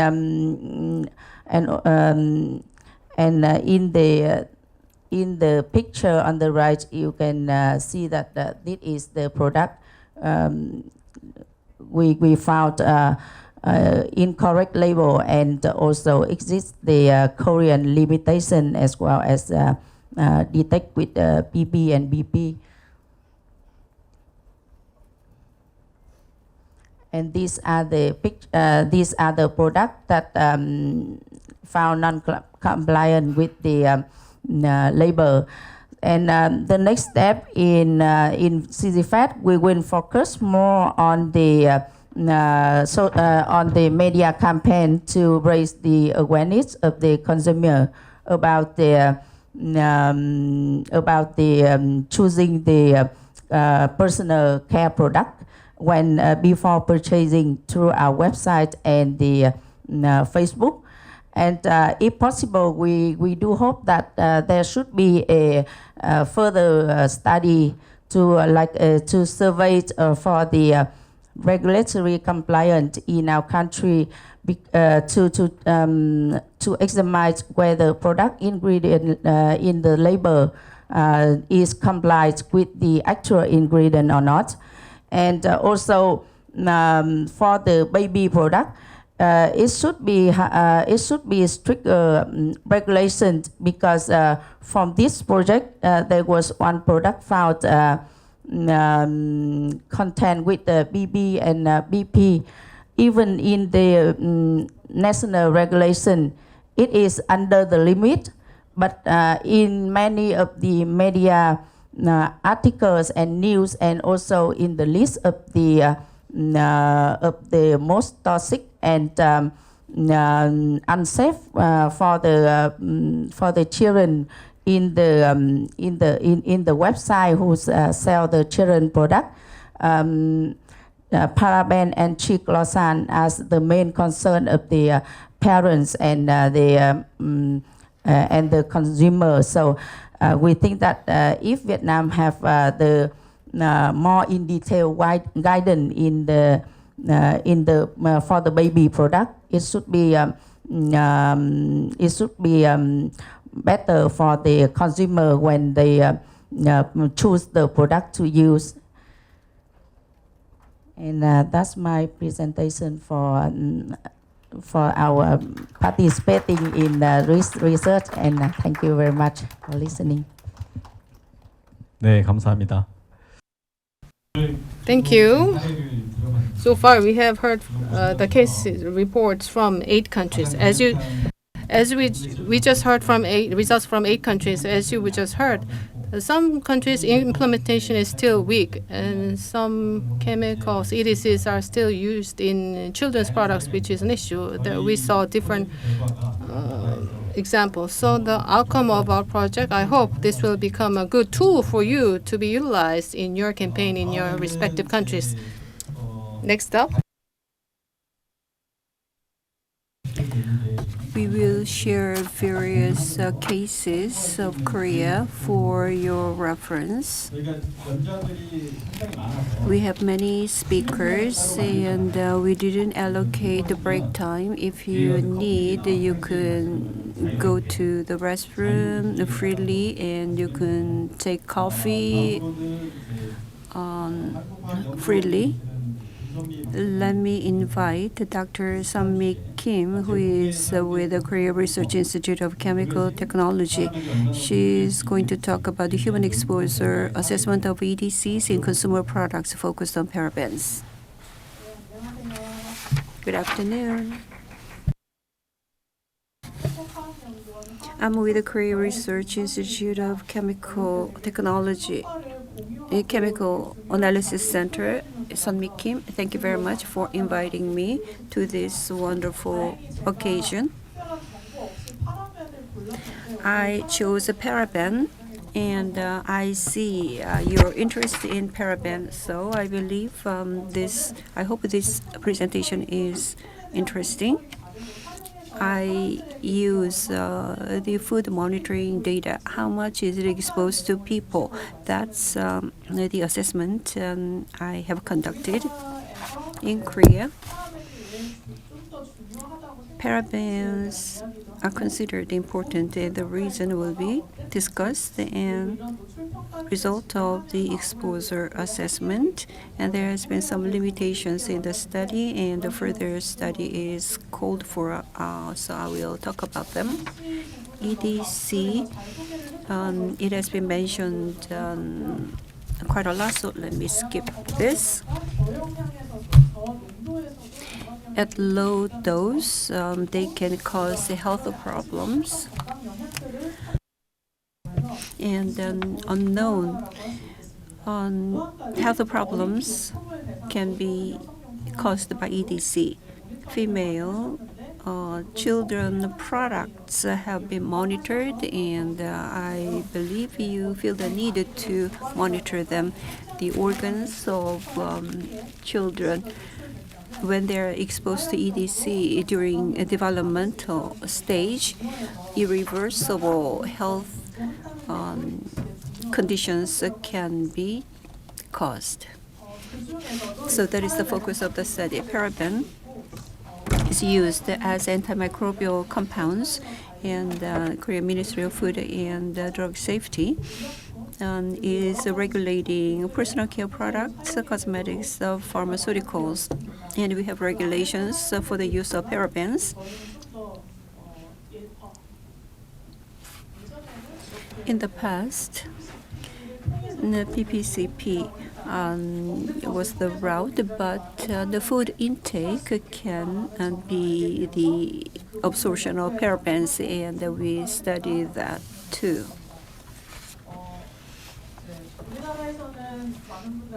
As you know, we are investigating by collecting urine samples from citizens. In 2017, the project started. In 2016-2017, urine samples were used. Methylparaben, propylparaben. If you look at the trends, PPCP would be used more by adults, but in babies, methylparaben and propylparaben were quite a lot detected in babies and children, which was quite surprising compared to other countries. Compared to any adult or children groups, we have more detected in Korea. And we need to make efforts the pathways. Before I show you the exposure assessment results, I I want to talk about this first integrated aggregate. Even though one chemical that can be taken in or it can be exposed, the skin can be exposed to that, and we identify the pathways of the exposure, and we need to identify the contents of the chemicals. So the database was established first, and monitored data can be utilized in this way. If you know the contents of chemicals in food, how many grams would be taken by a person can be calculated through the project that was calculated. The first effort, monitoring database, was established. The results I'm going to show you. The exposure assessment results came out last year, but the monitoring database started 2015 through 2020 through various projects. And if we have analysis results from environment, they are included, and we also have variables representing the chemicals in food, and we also refer to or include the literature papers that analyze the chemicals. 2017 and 18, MFDS conducted the measurements. Based on the papers, the number of data was just about 200, very small, and we decided to do more monitoring. So we did the project to gather more data. So there's a big data gap, paraben. And we have regulation regarding paraben in foods, drugs, and consumer products. And we included other products.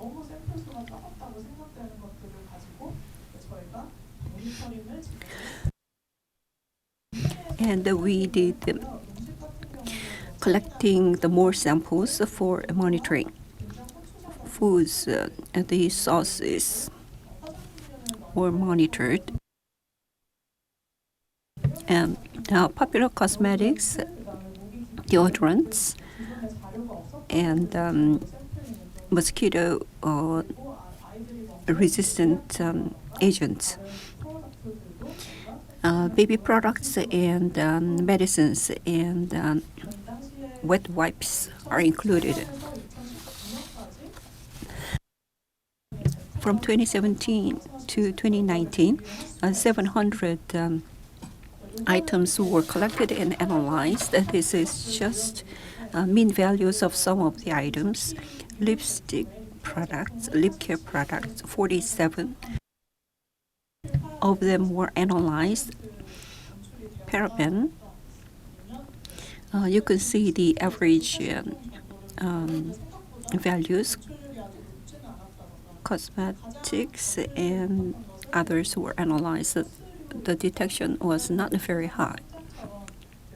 Sauces showed a pretty high detection rate. Methylparaben showed 50% or more in those products. So all the data was put into a database. We also investigated medical medicines.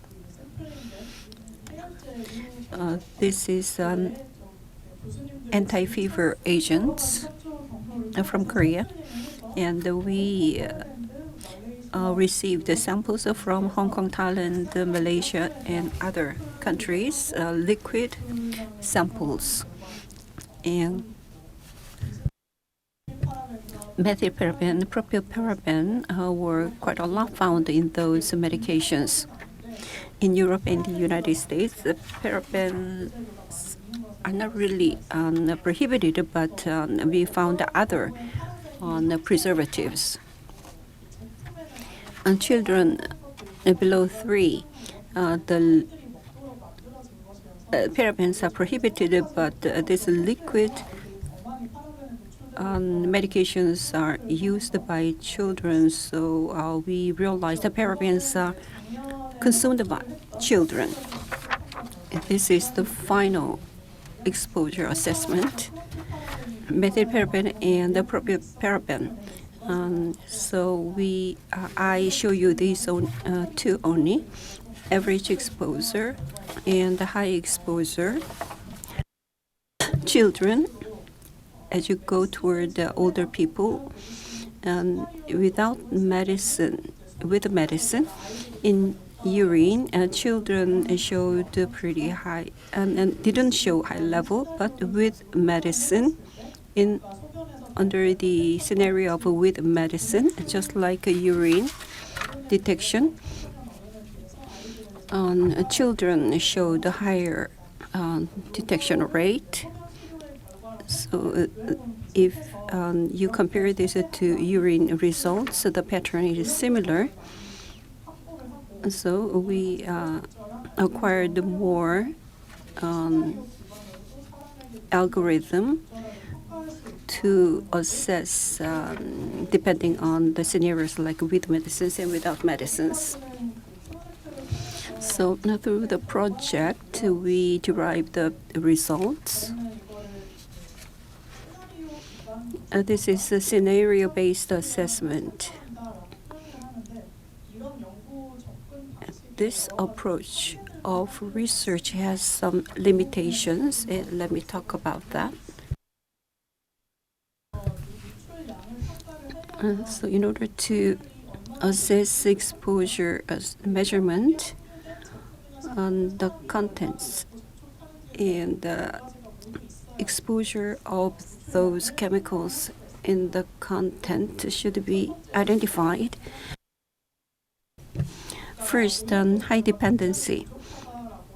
We didn't have a lot of contaminant data. NGO and others have analyzed such data, but they have not shared that widely.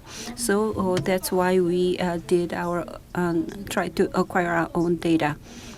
In the past, the sharing of information was limited, so high dependency was not quite appropriately analyzed. So I believe this problem can be resolved by more wide exposure assessment. This is 5 or 4-year-old data. The project was done in 2017, and there was some contents errors in. I showed that data to Ministry of Food and Drug Safety. In 2019, parabens were replaced, unlike 2017 or 2018. The regulation did not change it, but the people's awareness was changed. So we did the monitoring for the products, and exposure monitoring is very important in that regard. This should be resolved through research, and awareness survey can be done as well.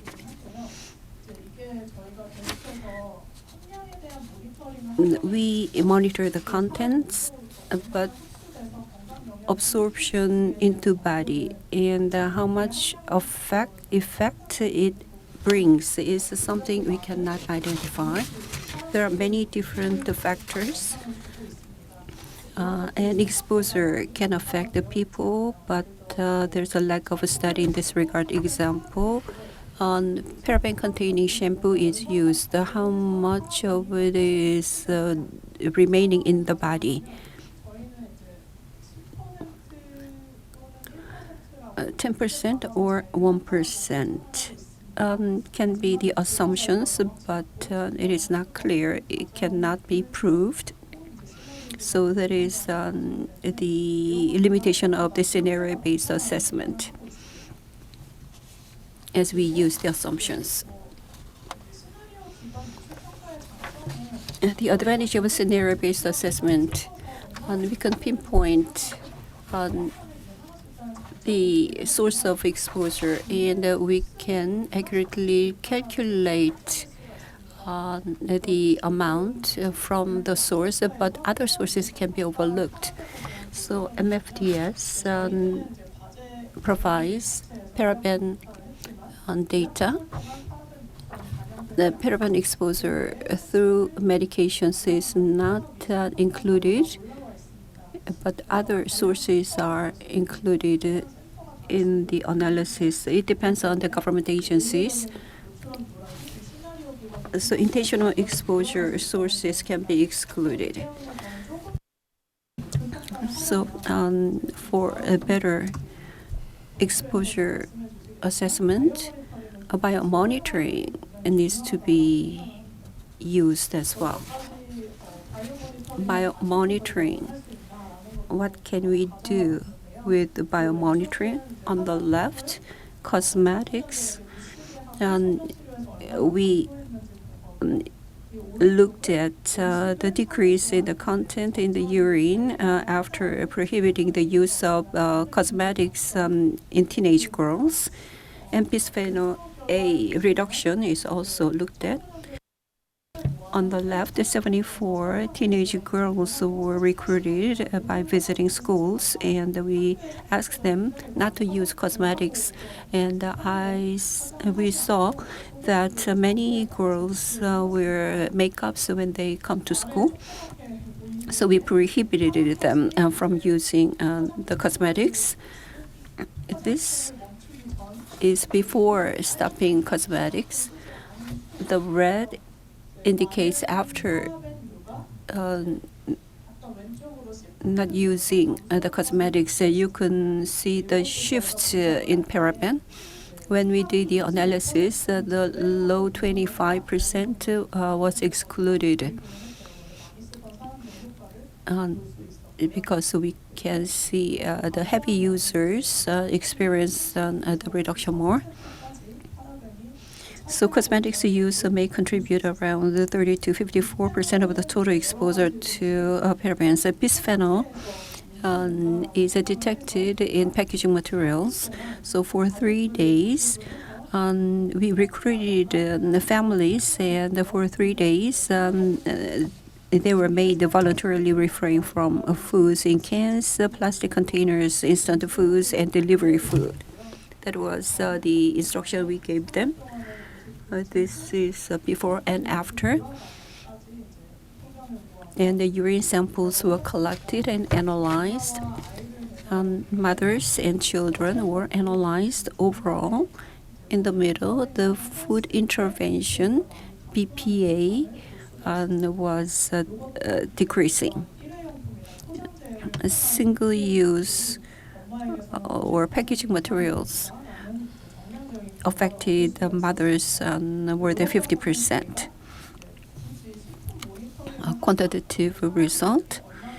So without this is how to calculate the contribution factors of a certain chemical. A summary. Monitoring is very important, and sharing the data is very important to establish a database to manage the exposures. Biomonitoring should be utilized together to get the better data. And still, we have unknown factors for exposure assessment, so we need to make efforts to identify more unknown factors, and emerging chemicals need to be suggested. And recently, our difficulty is that a DPA or the representative ones are blacklisted, but other materials increased. It is not a white list that we use. Phthalate is prohibited, but others are permitted. So PFAS some PFAS is prohibited, but other types of PFAS are used. Therefore, more efforts are required to analyze them. Brominated OPFR, organophosphate flame retardants. We emphasize the exposure in occupation, but the biocides are detected in products we use every day. So it is very toxic. So EDC or other impact on health, we need to watch them as well. Thank you. 네, 감사합니다. 저희가 이번에 했었던 프로젝트 So other than the products under the research, in various products, parabens have been used. That's what we found, especially in children. Even though it is allowed by law or through medications, children are exposed to parabens quite a lot. We heard that there are ways to improve on this exposure to these chemicals. Next up is Professor Choi Kyung-ho from Seoul National University. He's actually a teacher of the previous speaker. So around Asia, a biomonitoring project was done across Asia. The result he will share with you. This is one of the projects that I want to do with you the most. Across Asia, Asian NGOs with you, I want to do biomonitoring project to see what kind of EDCs the citizens are exposed to, what kind of EDCs and what are the sources. I really want to do this. And this could be a model example for us to learn from. So, well, you're putting a lot of pressure on me. Let me introduce myself. I am Kyung-ho Choi from Seoul National University Graduate School of Public Health. Thank you for inviting me to this great symposium. And we have participants from various NGOs from Asia. And with the foundation's funding, Wonjin Institute could carry out this great project. I am deeply impressed. I heard there are many participants from other countries, so I will be speaking in English for the foreign guests. What we have done so far. Basically, I would like to talk about why chemicals are important determinant of health. I guess everybody know. And also how comparison study among different countries could help identify important stresses and how we can address that kinds of challenges to promote health.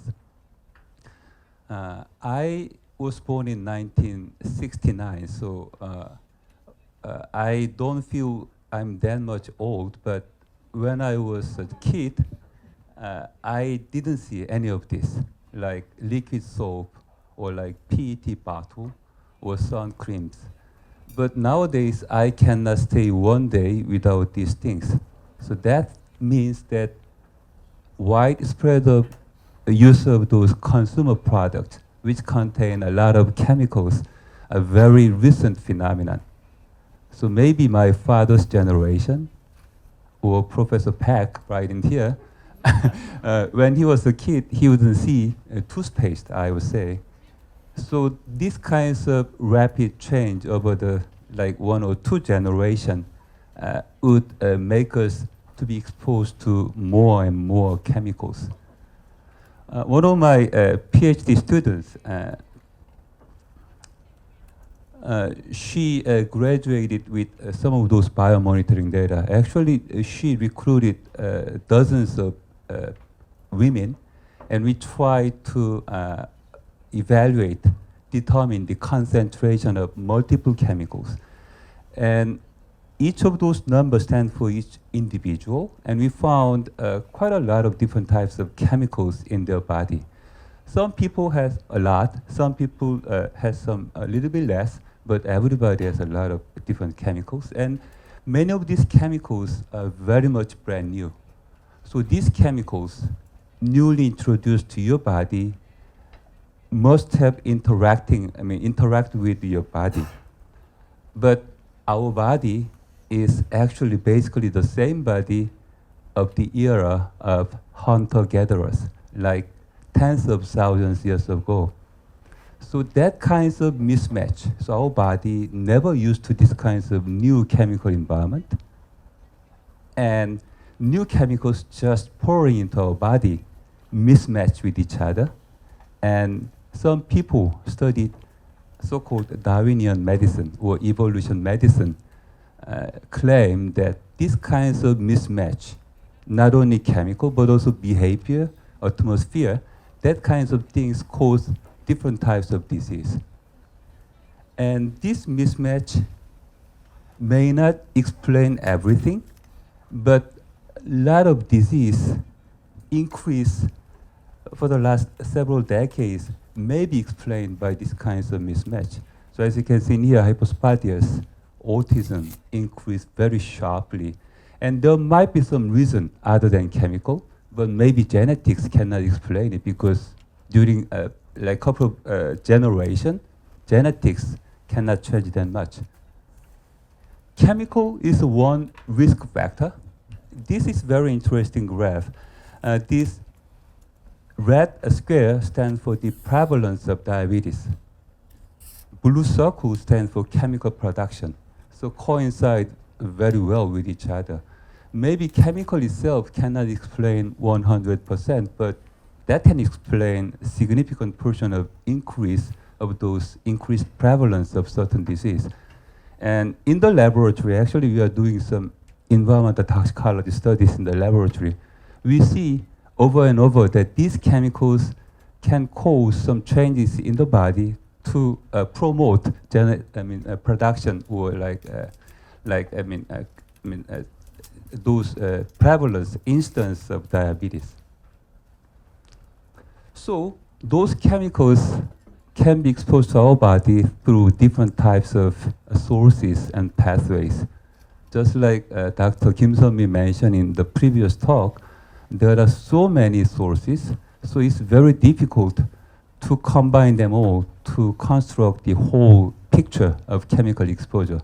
So that's why we sometimes have to depend on biomonitoring. Biomonitoring has some disadvantages as well, but using that approach, at least we can understand the snapshot information of chemical exposure from all different types of sources. So that can be used to understand the current status of exposure, identifying chemicals of concern, and we can recommend something to our government and society to do something. So because of these advantages, many countries actually initiated a biomonitoring program. So as you know, USA, Germany, and Canada and Korea initiated their own biomonitoring program nationwide several decades ago. And recently, European Union started a multi-country biomonitoring called HBM for EU. But the problem is these nationwide biomonitorings are very expensive, so only a small number of countries can afford this kinds of activity. And the more important point, I think, is most of those countries not only don't know about the information regarding chemical exposure among general population, but also more vulnerable population, children. Children, everybody knows they are not a small adult. Their physiology, behavior is different, and they are more susceptible to a chemical exposure. So we thought about doing some comparison study among those countries not very much assessed for chemical exposure among children. So we chose 3 countries of Indonesia, Thailand, and Saudi Arabia, and we tried to compare the chemical exposure profile one another. It was done like 5 years ago. So we basically it's like a random. It's not a random selection. We just have some contact and then ask those people to collect the sample from their own city, and we try to confine them. To this age group, collect this spot urine, first morning urine, and using the same protocol, same equipment, and we get those samples analyzed in the same laboratory.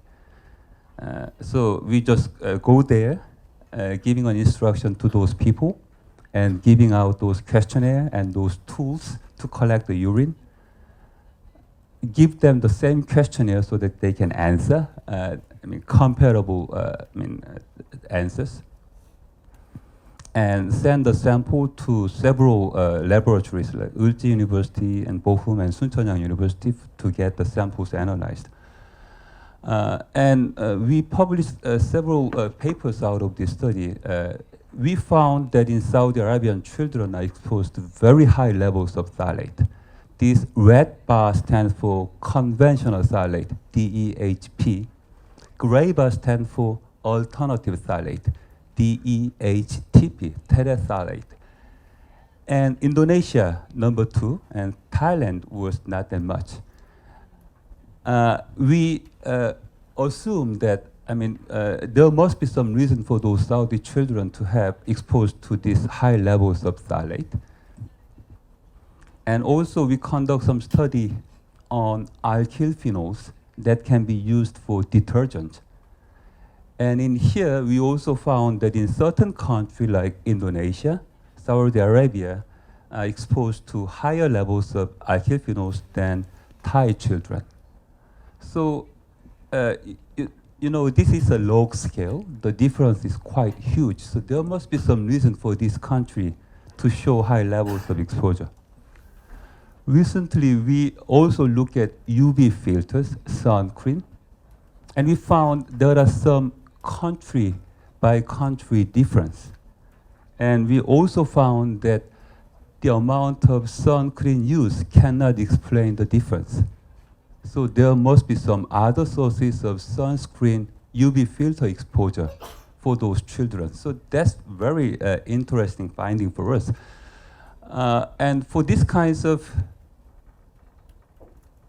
I'm sorry for this technical problem. I was trying to replace my slide, but apparently it's not replaced. But anyway, I'm going to skip this slide to go to the place where I want to explain.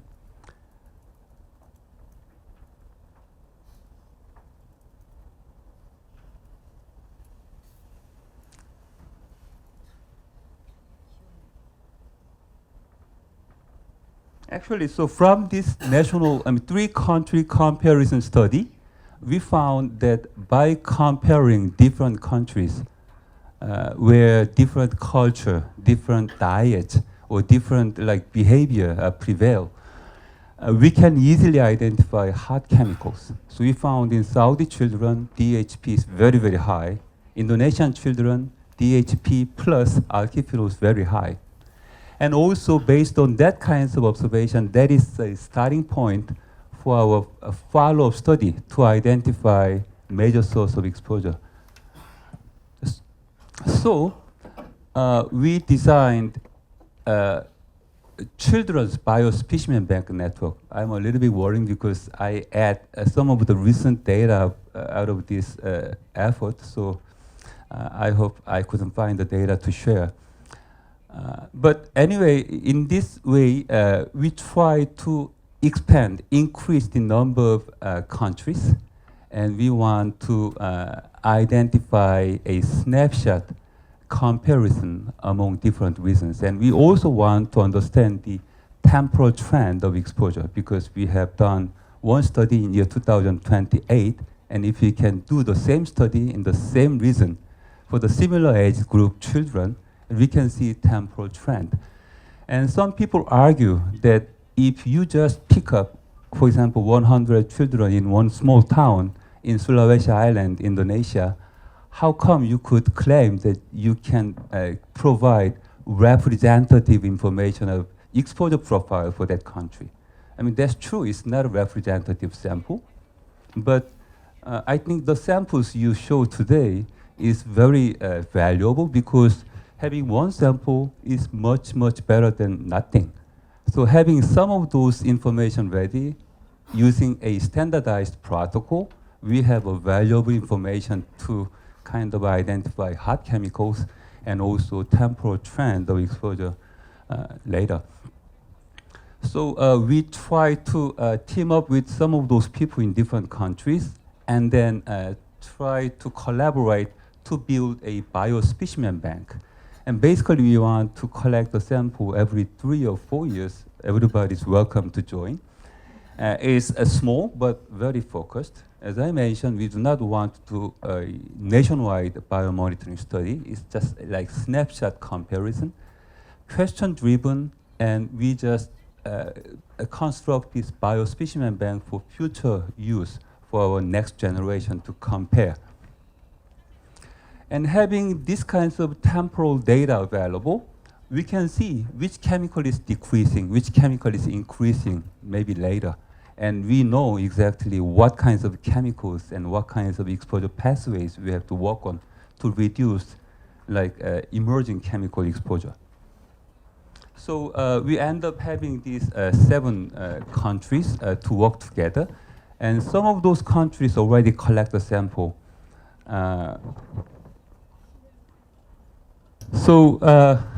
We try to recruit all of those countries, but some of those countries has not initiated sampling yet, but we could collect the samples from some of those countries. And each of those countries,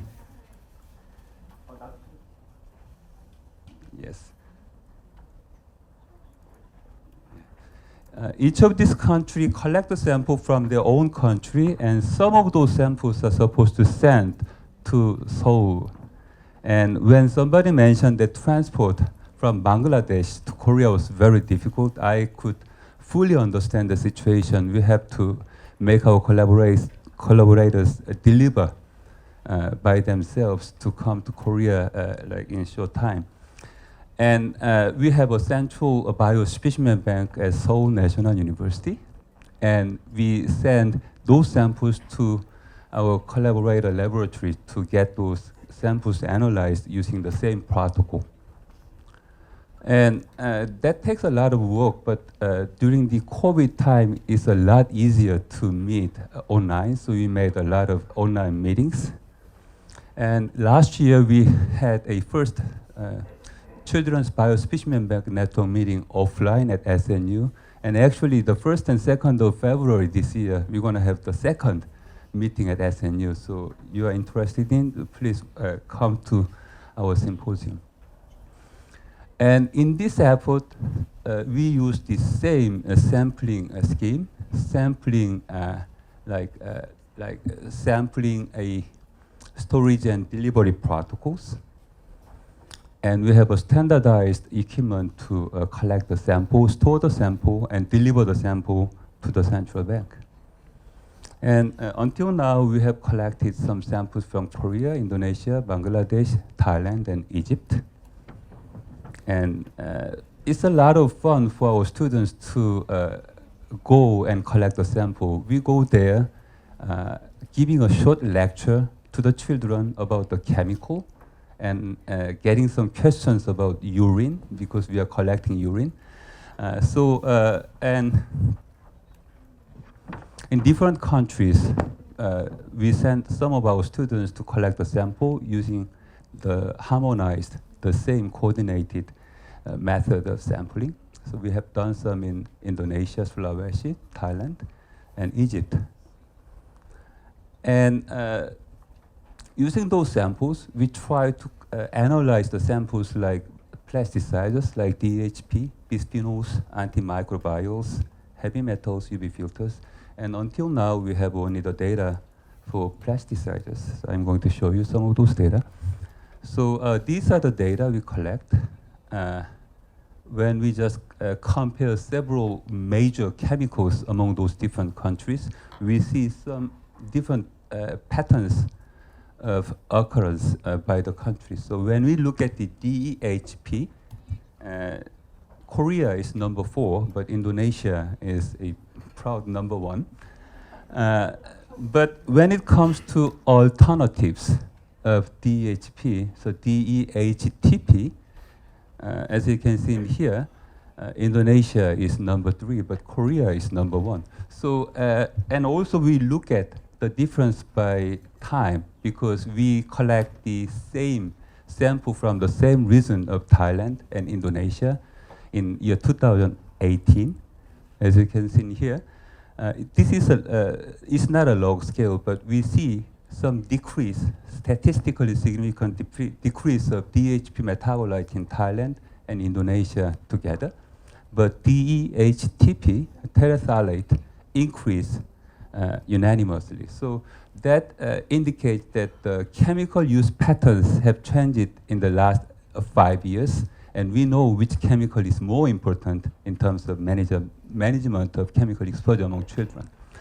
So current goal is we want to develop a follow-up study in specific country.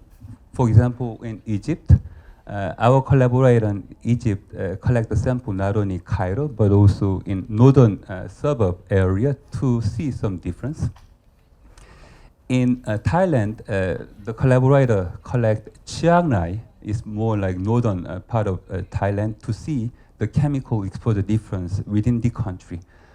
And also we want to design intervention study, just like Dr. Kim Seon-mi showed in previous talk, because in Indonesia, we saw pretty high levels of phthalate, nonylphenols, and certain sun UV filter.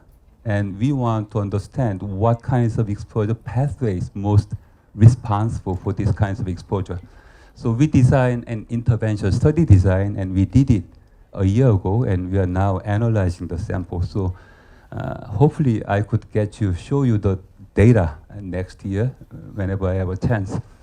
Our future direction is like this. We want to kind of like provide an open platform to join and collaborate. I see some of those presentations from Bangladesh and Indonesia today, but I saw very interesting presentation from like countries like Vietnam or like Sri Lanka. Working together, I think we can easily identify which chemical is more important in your own country, and perhaps we can go further to identify exposure source of that specific hot chemical in your own country. So we are kind of aiming at to generate a global children's enhance that could be kept in a time capsule. So we are working together with some of those people in different countries to expand our network. And using this information, we would like to go further with more types of biospecimen, and also we would like to help those people who are interested in conducting exposure assessment in more representative population and epidemiological study. So by doing so, I think there are many ways to help children to promote their health, but I think this kind of approach is one small approach that could identify which chemical is more hot in your country and how can you address that kind of exposure in your own country. Thank you for your listening. 감사합니다. I think there may be some interesting in about Professor Che's presentation. So I think after Joe's presentation, we'd better have a Q&A time briefly.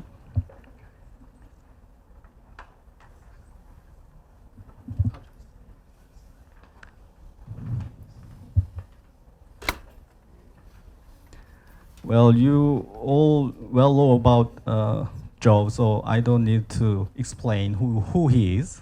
So. Good afternoon, everyone. Thank you to the Wonjin Institute for their very significant scientific work and for organizing this meeting. And thanks to all colleagues here for participating. I'm very pleased to present some information about global science and policy work on endocrine disrupting chemicals. And I would like to talk about these 4 topics. You can see this is a combination of politics, science, and some suggestion for possible allies in your work. So let's start with a look at some key decision points on endocrine disrupting chemicals. They're shown in this timeline, and you can see that many of these events took place about 10 years ago. And maybe some of you are thinking, why is Joe presenting old information? Why is he doing that? And the reason is many of these things are still relevant, and they may provide some useful tools in your work. So I have a little closer look at this important international decision. This took place in this conference room in Nairobi, Kenya, and like all UN decisions, they wrote it down in this resolution. And one of the central points in this resolution was an emphasis on the need for information. So right away, the Wonjin study helps you satisfy this government call. And language is very important in UN decisions, and the delegates did not say, we need information if you have some time in the future, maybe could you please think about getting some information? No, they said this is actually a priority. So you're working on a priority topic, and this was the consensus decision of more than 100 governments. Now, there are some additional points in this resolution, and they are shown here. And these are issues interesting to governments and points that NGOs can also provide information about. My own personal favorite is this one, and we advocated very strongly for this, because this says that when we do scientific studies about EDCs, we should use that information to control them. And that's an invitation to us to make suggestions for how to do that. Now, let's turn now to a scientific issue. This is a report produced by the United Nations Environment Program and the World Health Organization. And this report looks like this. It has a very ugly cover, and it is a big report with many co-authors, and the person who coordinated this report was Professor Åke Bergman. At this time, he was a scientist and professor at Stockholm University in Sweden.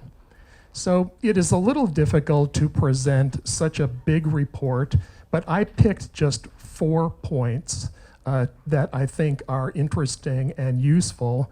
Here's the first one, and this looks like kind of a common sense statement.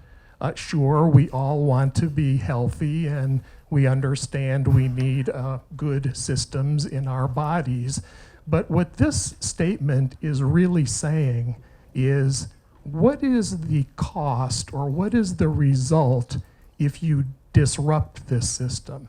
What are you impacting? And so then it's a statement about how serious this topic is. And this little gold star is an indication of how the system operates at very low levels, very low doses and low concentrations. And what does this mean? This means this is a system that is vulnerable to disruption. So it's important and it's vulnerable. Now, are there any endocrine-related diseases? The report talks about an increase in endocrine-related diseases in both humans and in animals.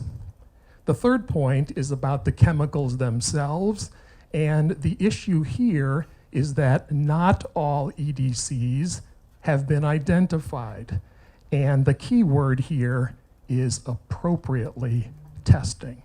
So I'd like to step to the side here. This is not in the report, but let's look a little bit at this issue because it is important later on.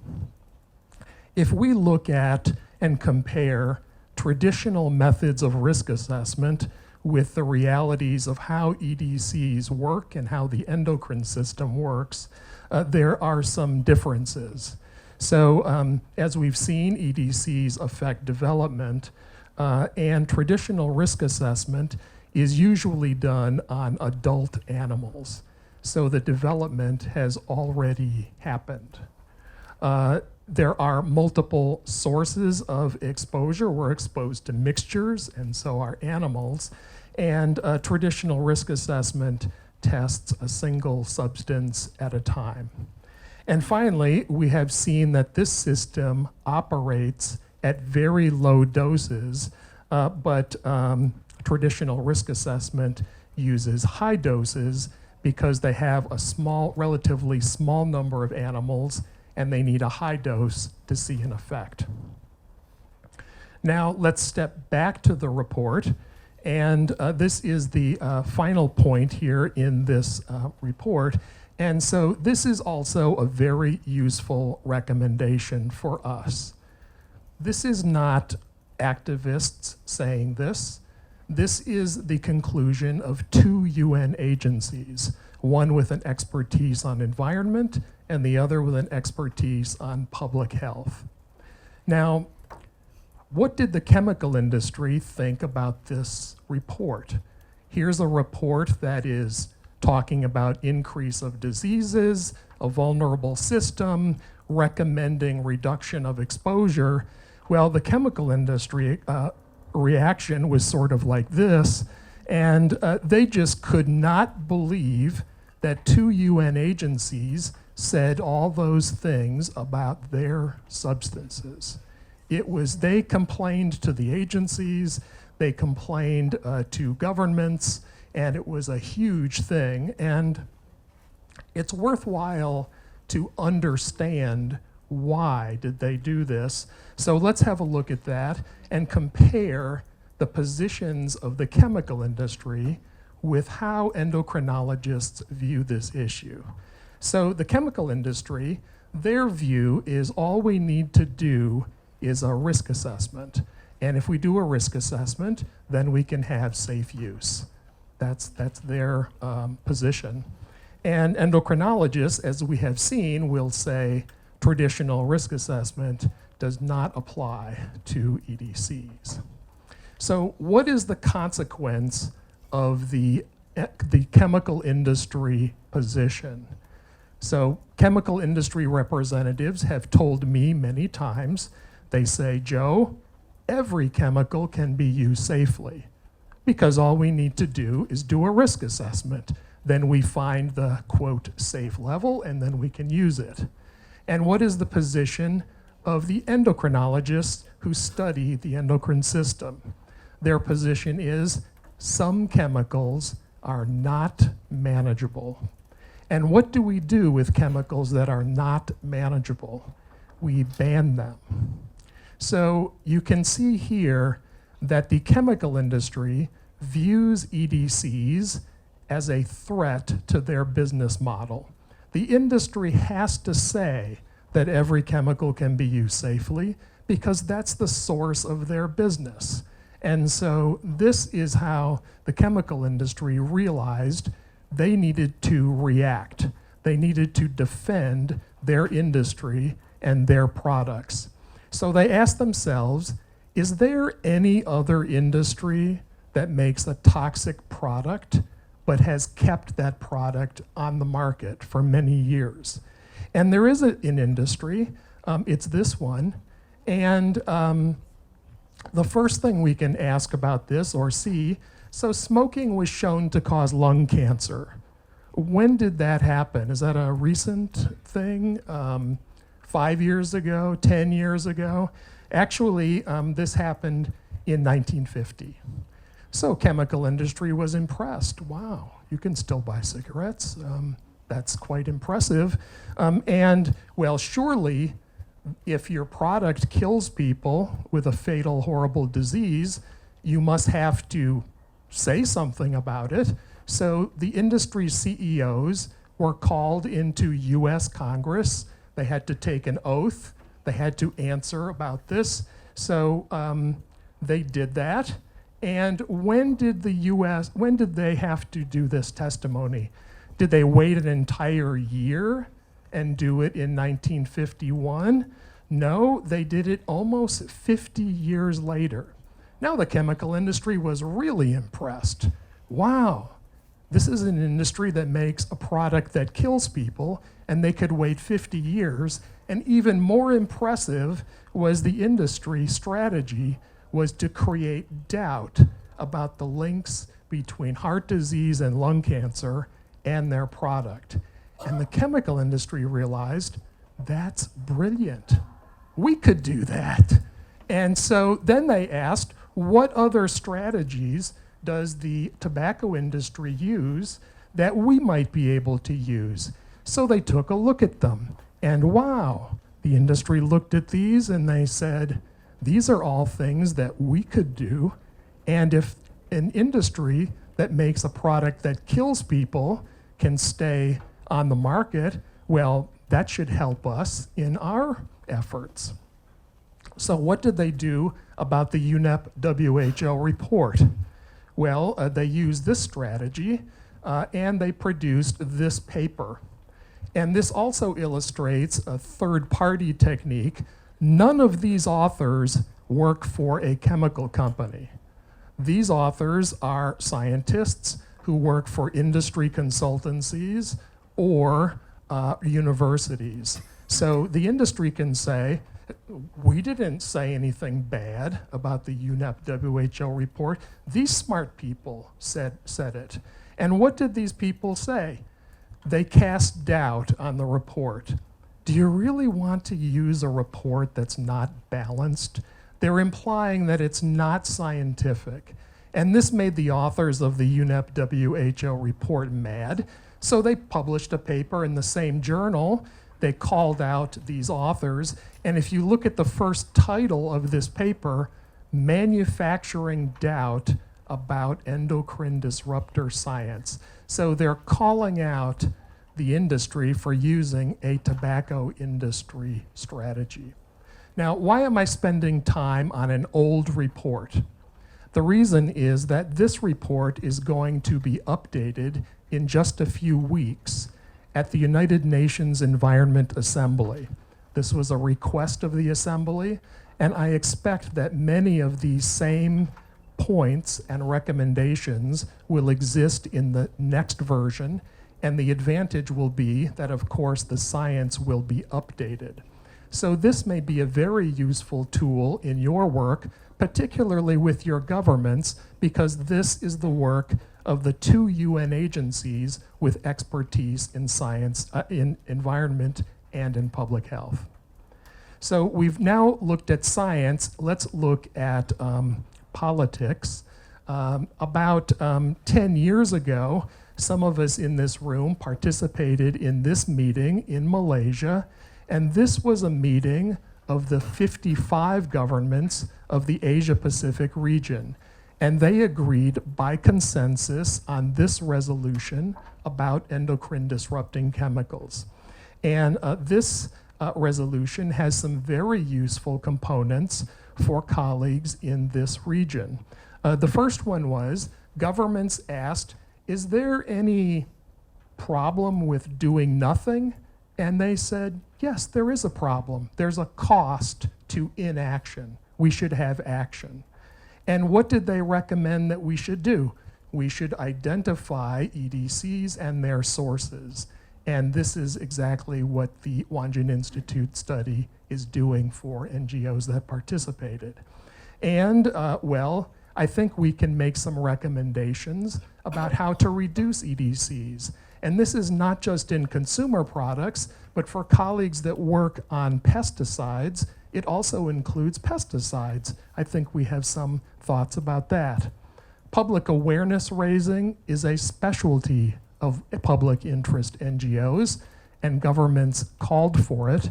And finally, they said we should identify gaps in laws so that that prevent effective regulation. This is an invitation to public interest organizations to propose better enforcement, a wider scope of a law, even to propose a law if none exists. And this is true for agriculture, consumer products, wherever EDCs are used. Now, the following year, there was a global meeting. This is the main conference room in Geneva, Switzerland, where UN meetings on chemicals happen. I have spent a large part of my life in this room. And this meeting produced a consensus resolution of more than 100 governments. Now, this first point looks a little strange. Welcomes. Is that like when you go in a restaurant and the owner says, "Welcome, please come in quickly"? No, that's not what it means. This is UN slang, and this means governments should use the UNEP WHO report. It is a good report. And they said this because they were tired of the chemical industry complaining about it. They complained about it for 3 years. So they made a consensus decision to recommend use of the report. The second point is an important scientific point. So I think we can use this as a consensus decision of governments, including all the governments from the countries in this room, that a concern about EDCs is exposure early in life can lead to a problem in adulthood.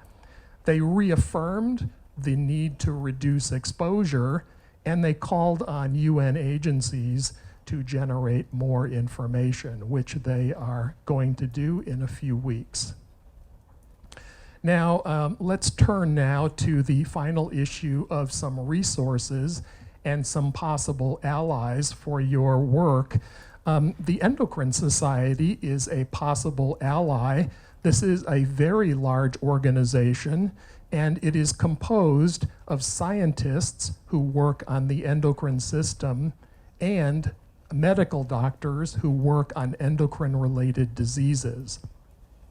This organization's mission, in many ways, is to protect the endocrine system. And so they have public statements like this, and this statement suggests an endocrine society view that not all chemicals are manageable. And this is also a very important statement for us. The Endocrine Society also has this very useful definition. One of the colleagues mentioned this earlier. And what I like about this definition is that the focus is on hormone action. And it's a very simple, clear definition. If a substance interferes with hormone action, it is disrupting. It is an endocrine disruptor. It's a very simple definition, useful for journalists, useful for policymakers, and even could be part of legislation. The Endocrine Society has published 2 reports with IPEN, and these authors are members of the society, and they are professors who teach this topic as well as do research on it, and they are very good at explaining complicated scientific information in a clear way.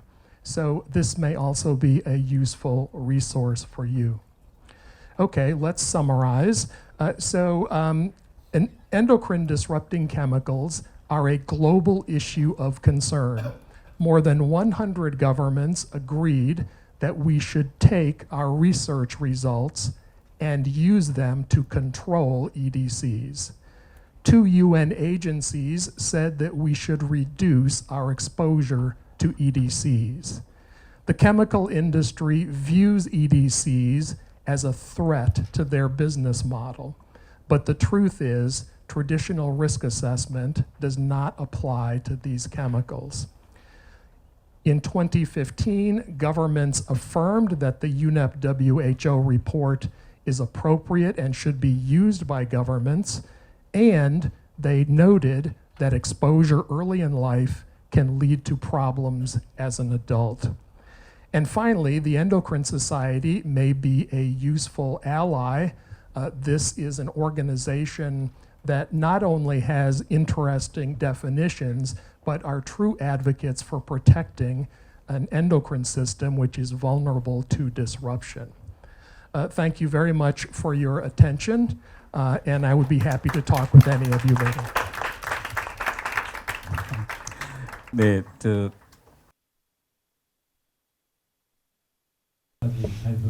Thank you very much. It's Joe DeGanzi from 1:00. We heard 8 countries' reports, and triclosan and paraben, the EDCs are used widely in everyday products that we use. How our body can be exposed to them, biomonitoring can be used to identify the sources, and then we need to pay attention to expand the attention to it. And the Joe talked about what kind of insight do we need to utilize to view the issue. For a long time, you listen to many issues and discussions. If you have any suggestions or comments, you can do that right now. Do you have any questions or suggestions?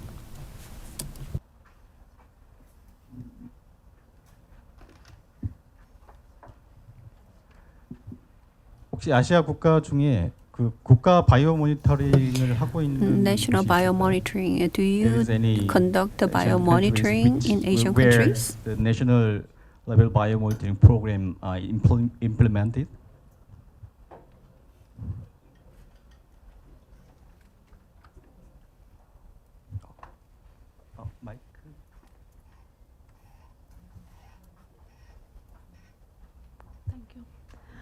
Thank you very much all the presenters. I think it was quite an insightful sessions, listening to so many stories and how the work is being done on the endocrine disrupting chemicals across the South Asian countries. Yes, surely I would personally like to know more about how a country or maybe an organization could understand and be a part of the national biomonitoring program, specifically because it is related to children's health and future. So what exactly is the process? I would certainly like to know more about that, and how exactly are the future outcomes of this program, the time frame under which this program works, and how organizations can be part of it. So if some more information could be shared on that, that would be very helpful. And secondly, coming back to the question which the presenter, I'm sorry, I'm forgetting the name, it was a little difficult to pronounce. Is he here, the professor or the person? Maybe Professor Choi from here. Professor Gamuche, I'm sorry if I'm mispronouncing the name. Yeah, you are very much there. Yeah, so I would also like to, I agree with you, because doing a little sample size, people will come up with this question that how can it be representative of the entire country or entire region. So to answer that, I think we need to increase the sample size and make it, the more we are able to do these kind of research and share it with the public in a very simple and understandable language, I think that is how the pressure can be created on the governments and the policy makers. And that is how we all together can use our collaborative strength and bring about some changes in the institutional framework and the regulatory framework also. So that is my submission. Thank you.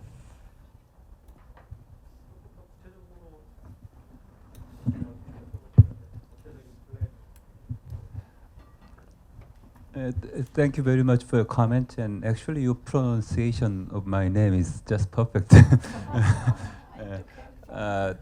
I think you mentioned 2 things, and both of them are related to biomonitoring. Actually, biomonitoring is really convincing because you can see some status in number, and you can compare by using numbers. National biomonitoring program, I don't think you can, or like some people can do it on your own. It should be done, initiated by governmental authority. But I would like to share some story about Germany.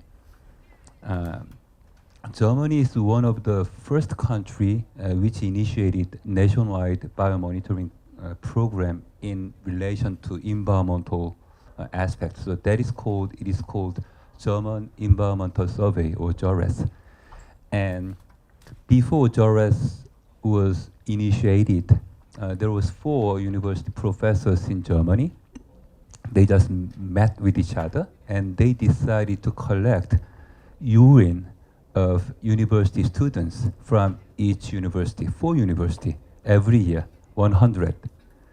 So they just do it and they just combine them together. So 400 urine samples of 20 years old university students every year.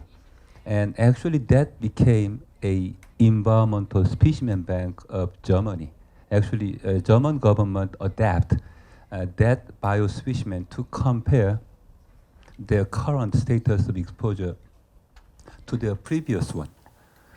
And having that environmental specimen bank ready and get some of those data out, kind of put some pressure on German government to start this kinds of biomonitoring program. So I see the same way. Actually, Korean children are that much represented in a biomonitoring program in Korea, just like Germany is one of those exceptions. And in Thailand, Indonesia, and Bangladesh, I saw a different culture that would result in different types of chemical exposure. And without any data, we cannot say anything. So having some of those data ready, I think that can be serving as a kind of seed for more follow-up or developed study design that could say or put some pressure on your society or your government to initiate something, anything that is helpful. It doesn't have to be nationally representative study, but starting from small, I think that is really great way to convince ourselves and our society and our government to move forward. And I found comparison studies really convincing because having seen such chemical, some chemical is extremely high in your children, that's alarming. And there must be some reason and you want to do something. I think that should be a kind of starting point.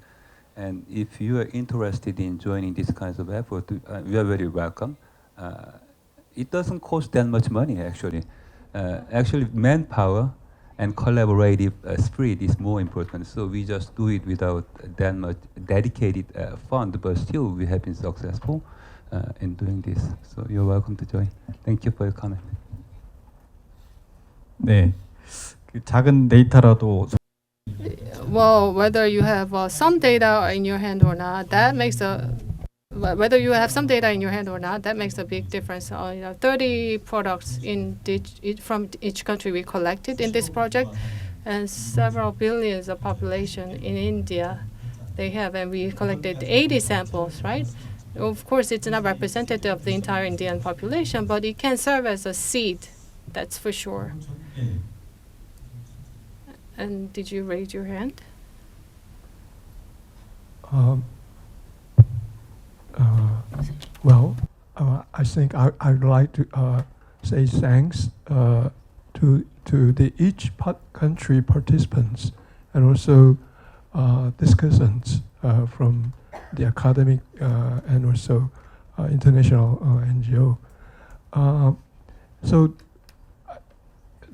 the whole picture gives to me or gives to us that there are problems not recognized or not controlled or not properly managed. And to kind of change this status, to me, we need to think about or talk about the alternatives to this EDC. But the thing is, the alternative, if it is just only alternative chemical at the industry level, maybe not a good alternative, because as Professor Choi showed that the first chemical is soon replaced by alternative chemical. So then, will that alternative should be alternative industry itself? So it's not like a chemical industry, but I mean, now we are kind of in this energy sector, we are trying to change the industry profile from the kind of the carbon-based industry to renewable energy industry. I think that's a very big picture. And how about this? Or how about in the intervention studies? To me, that's an alternative lifestyle, not just kind of alternative chemicals or alternative industry, but it should be a kind of alternative lifestyle. And if we kind of summarize these alternatives, then we should be kind of thinking about alternative control system. So it just not a kind of a committee to deal with some chemical issues or something like that, but at certain point of time, I guess we need to have a very drastically different vision to have a different approach in the control of chemical substances. So I don't know, but at some point in the future, I would like to suggest to have all of you, to think about what should be the alternatives to these questions.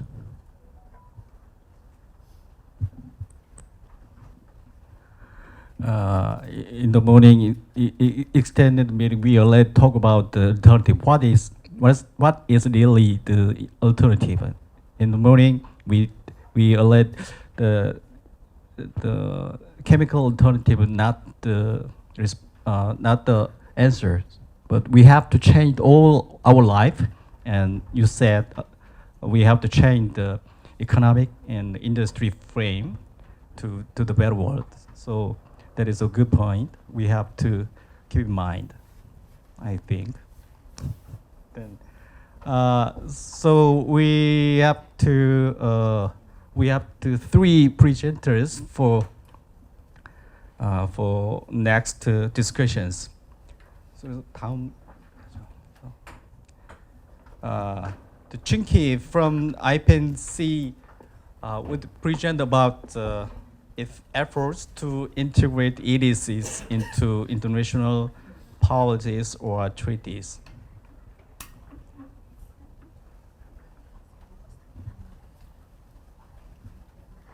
Good afternoon once again. I hope you're still awake and alive. And I fully agree that this day has been a very great learning experience. And to present after the excellent presentation of the Joe Diganji is also making my nerves. but it will also make my job easier because several of my slides has also been discussed by Joe already. So yeah, for those who are not yet familiar about IPEN, so we are a global network of public interest NGOs, and as of 2023, we are now present in 125 countries, and we continue to expand, to influence, and to encourage more public interest NGOs to join and join us in our mission for a toxic-free future. And we have regional hubs, and of course for Asia, we have South Asia and Southeast and East Asia. Yeah, so these are some of the important global treaties and policies, international policies that IPEN have been really actively participating. Although I think I forgot Junea and also so the Basel, Rotterdam, and Stockholm conventions. I think many of our participating organizations are also really actively participating on this meetings, on these conventions, from the negotiations to the implementation of these global treaties. So Basel Convention deals with the transboundary movement of wastes. The Rotterdam Convention deals with information on the export-import of chemicals. And then the Stockholm Convention on the persistent organic pollutants. So usually there's a triple COPs meeting every year, so the BRS, and then also the Minamata Convention on Mercury. There's also the SICHEM, or the Strategic Approach to International Chemicals Management, and now with the new name. And then, of course, the ongoing negotiation on the Global Plastics Treaty. And we had a very good presentation also this morning on the updates of this. And yeah, I also forgot to include this here. There's also ongoing negotiations on science policy panel. When during the UNEA assembly, aside from the resolution issued mandating for the development of a legally binding treaty to address plastic pollution, there was also a UNEA resolution mandating for the creation of a science policy panel. That science policy panel on toxic chemicals, waste, and to prevent pollution, which are also closely linked to this.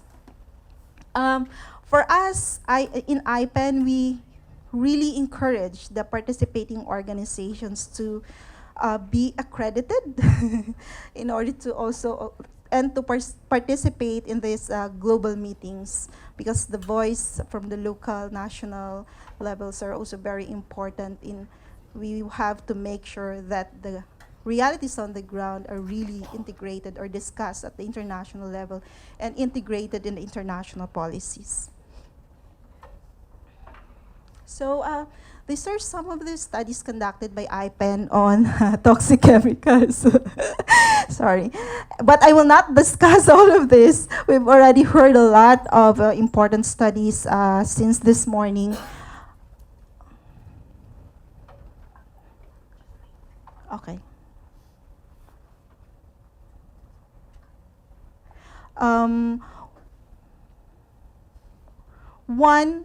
Of course, of all the studies that IPEN have conducted, we make sure that the participating organizations are contributing to the studies, because those data, those information from different countries around the world are very important in making sure that information or issues related to the study from different countries are really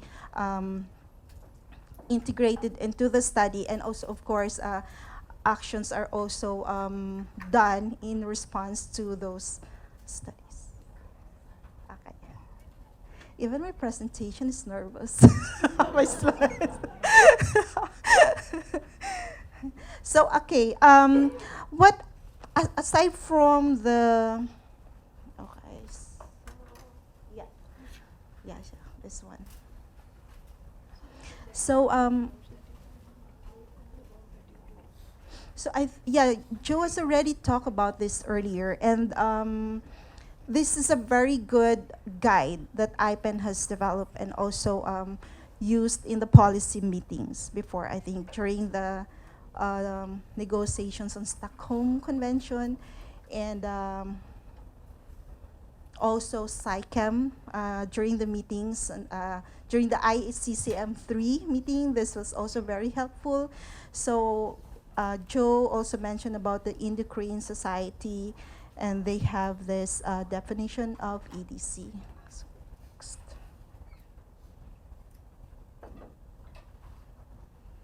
So what this guide has also helped, because this was really meant to provide information or guide to the public, awareness to the public, and also to the policymakers, to the decision makers in the negotiation on global policies. So this guide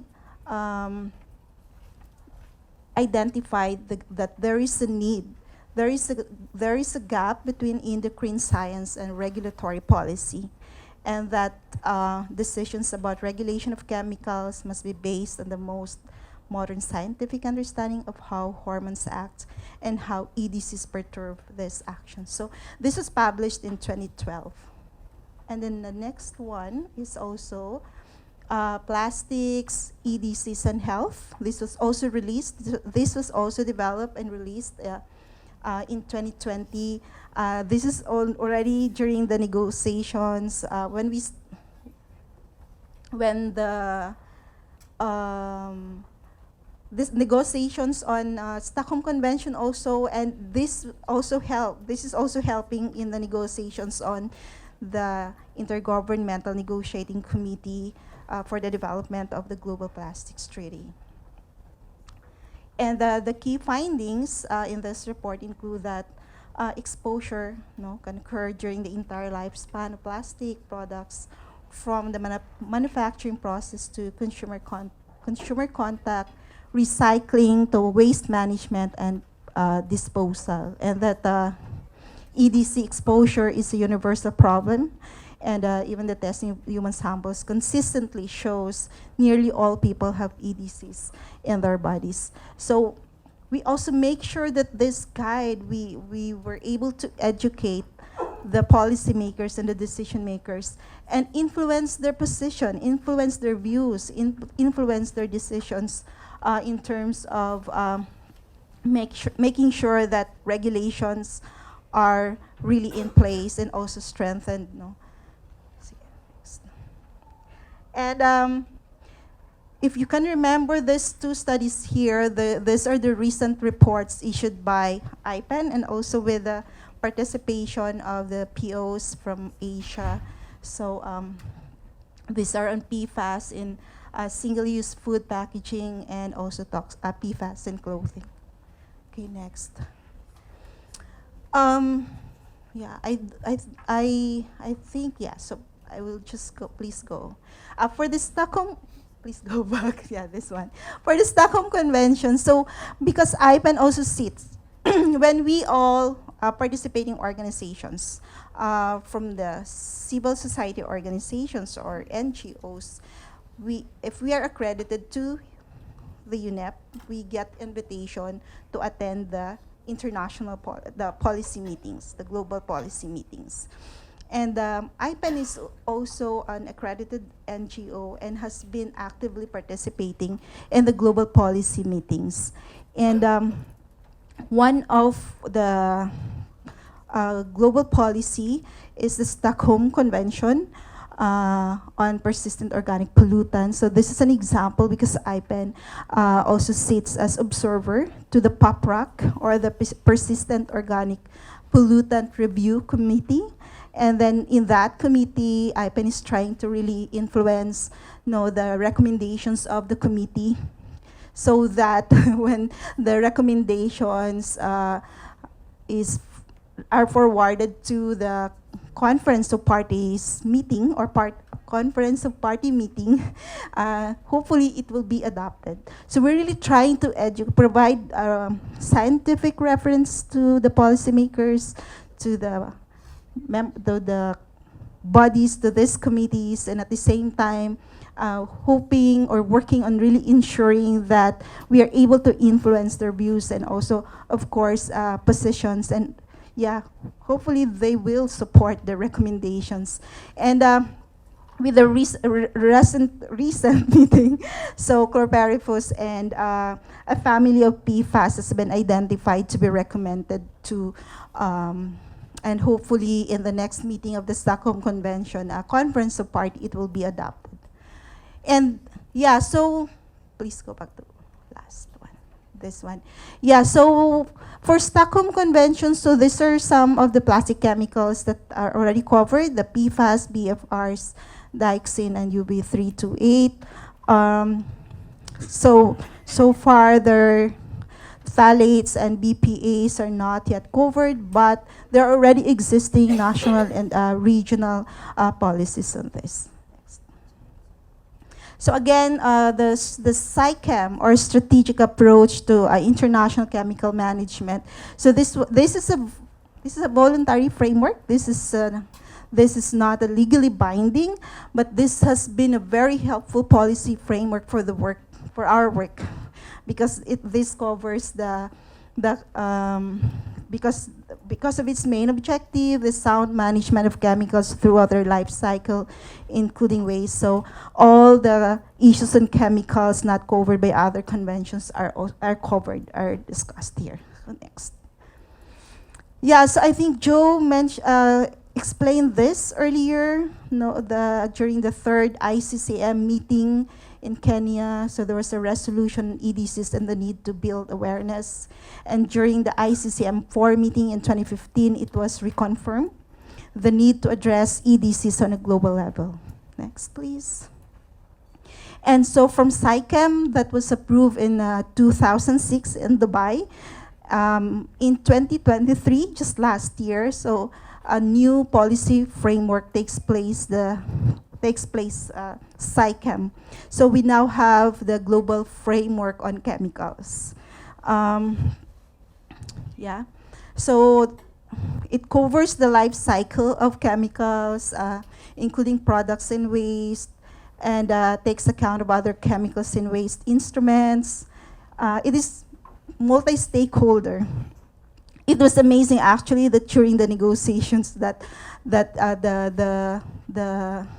NGOs, the public interest NGOs, can really contribute in the meeting. And then, yeah, and then next. And then it also include the existing issues of concerns to address, including the EDCs, and all these issues of concerns. Okay, next. Okay, so from SciChem, global framework on chemicals, now to the ongoing negotiation on global plastics treaty. So this morning we had a very good discussion on this. Hopefully by 2025 we will have the global plastics treaty adopted. But it's really a long process, and we don't know yet. We're not sure. In the schedule, it is scheduled to have to be adopted in 2025. But yeah, of course, we need to really make sure that we are able to influence our negotiators, our country delegates. It's really important so that they will support a very good,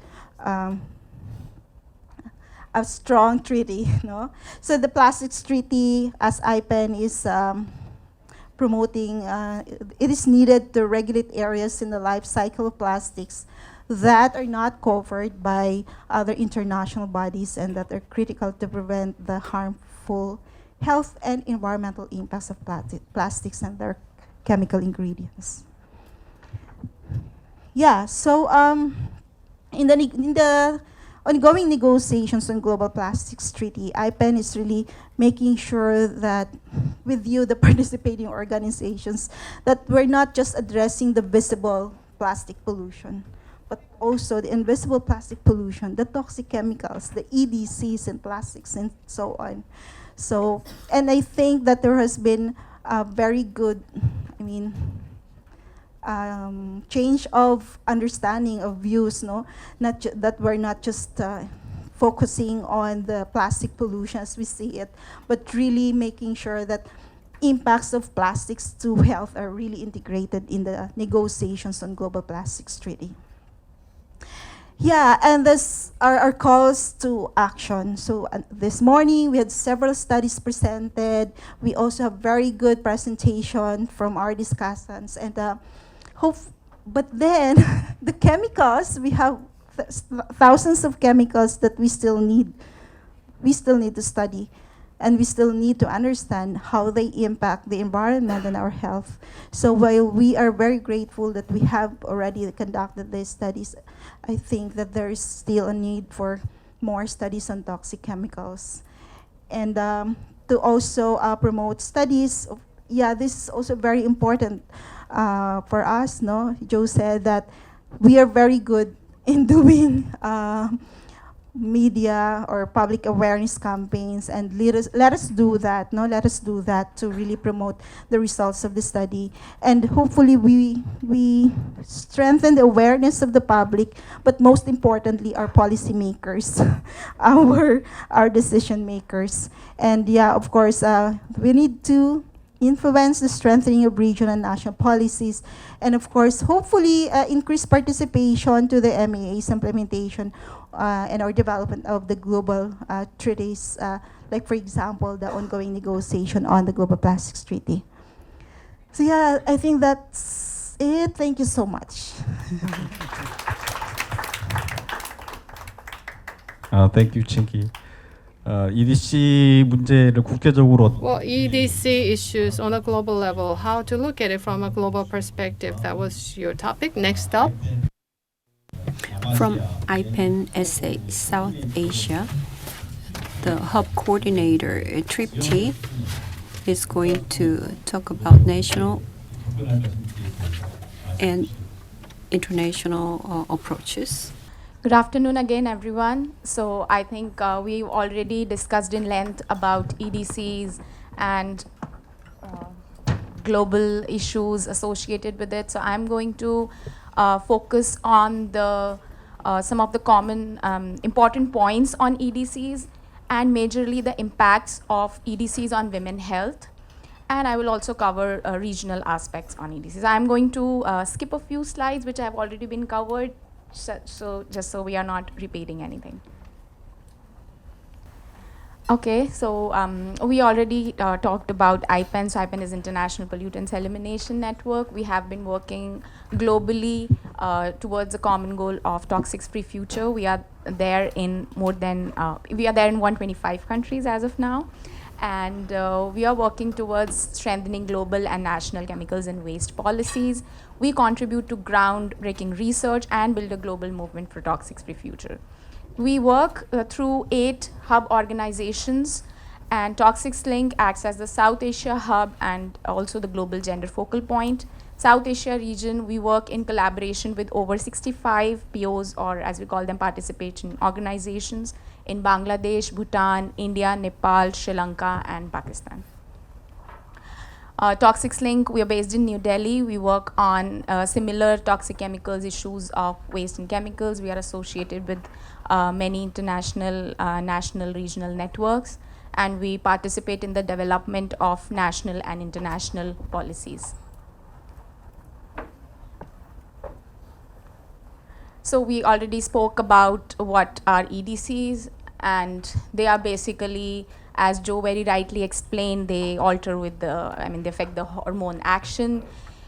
We have, they have been known to cause adverse human health outcomes, including including reproductive impacts on men and women both. This is something that we need to talk about, and this is something that I will be focusing on today, because when we say that EDCs have health implications, we just generally say human health, whereas we need to understand implications on both and all the genders. So they are, as we heard today, they are widely available in many consumer products, personal care products, household cleaners, food, plastics, pesticides. They have been identified as the emerging policy issues in CITEM, or now GFC. So these are some of the products and some of the chemicals that we have learned about, we have been studying for over a few years. Obviously we understood today that there are thousands and thousands of chemicals and many products that have EDCs. But these are some of the products that are of our common concern and something that we already know of. So BPA has been identified as a very common chemical in baby feeding bottles, in other plastic bottles and food packaging material. Sorry. and other food contact material. And we, as Alka today already spoke about, that India already has a regulation on that. Phthalates, we have conducted a couple of studies in India, in South Asia, and also globally there are studies saying that phthalates are available in plastic toys, food packaging, also sanitary napkins and diapers, which is very concerning because it has direct implications on the development of a child and on the reproduction of females. Triclosan, triclocarban, parabens, they are all been found in many products. Some of this we discussed today that we tested and we have found.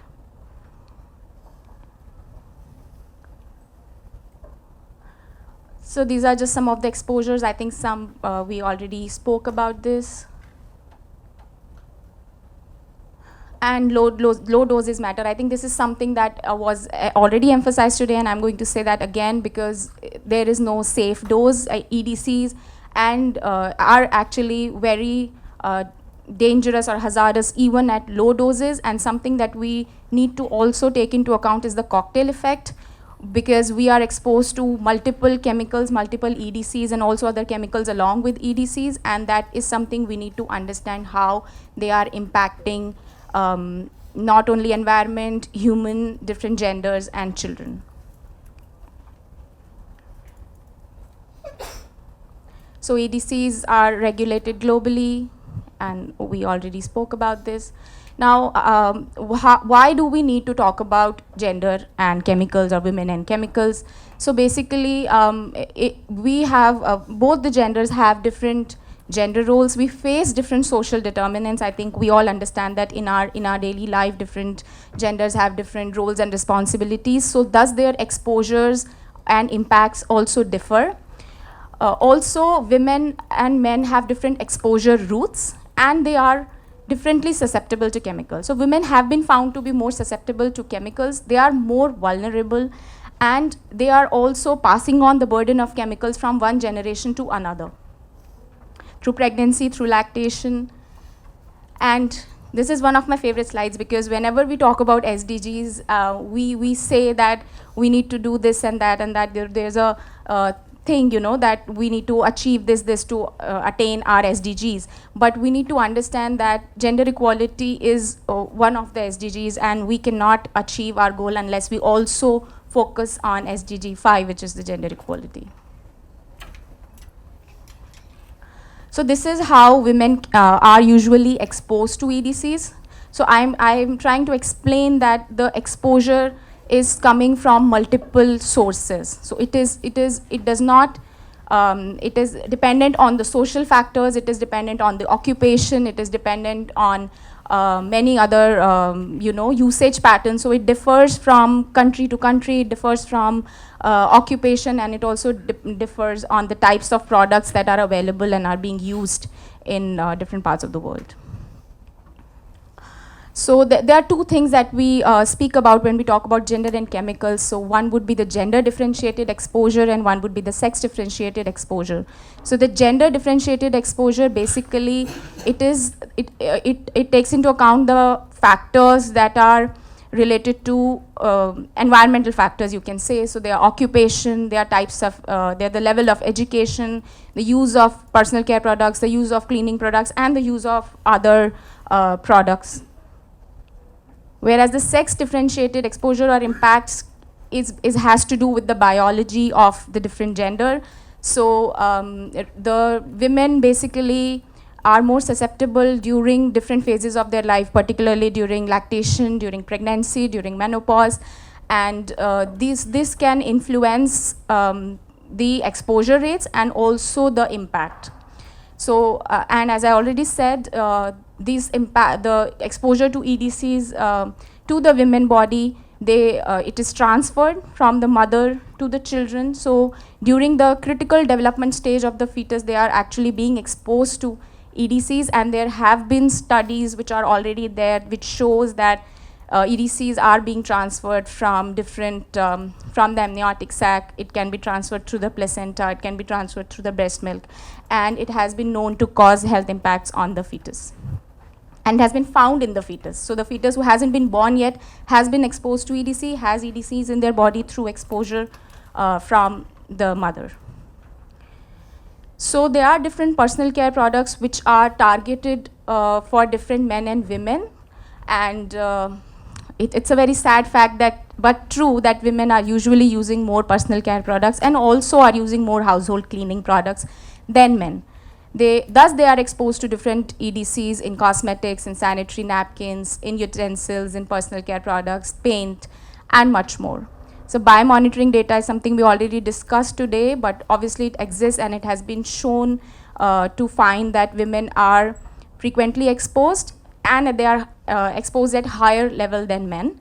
And the rate of absorption is also higher for women. So if a man and a woman is exposed to same chemicals, it is a probability that the women will absorb and accumulate more of that chemical than men.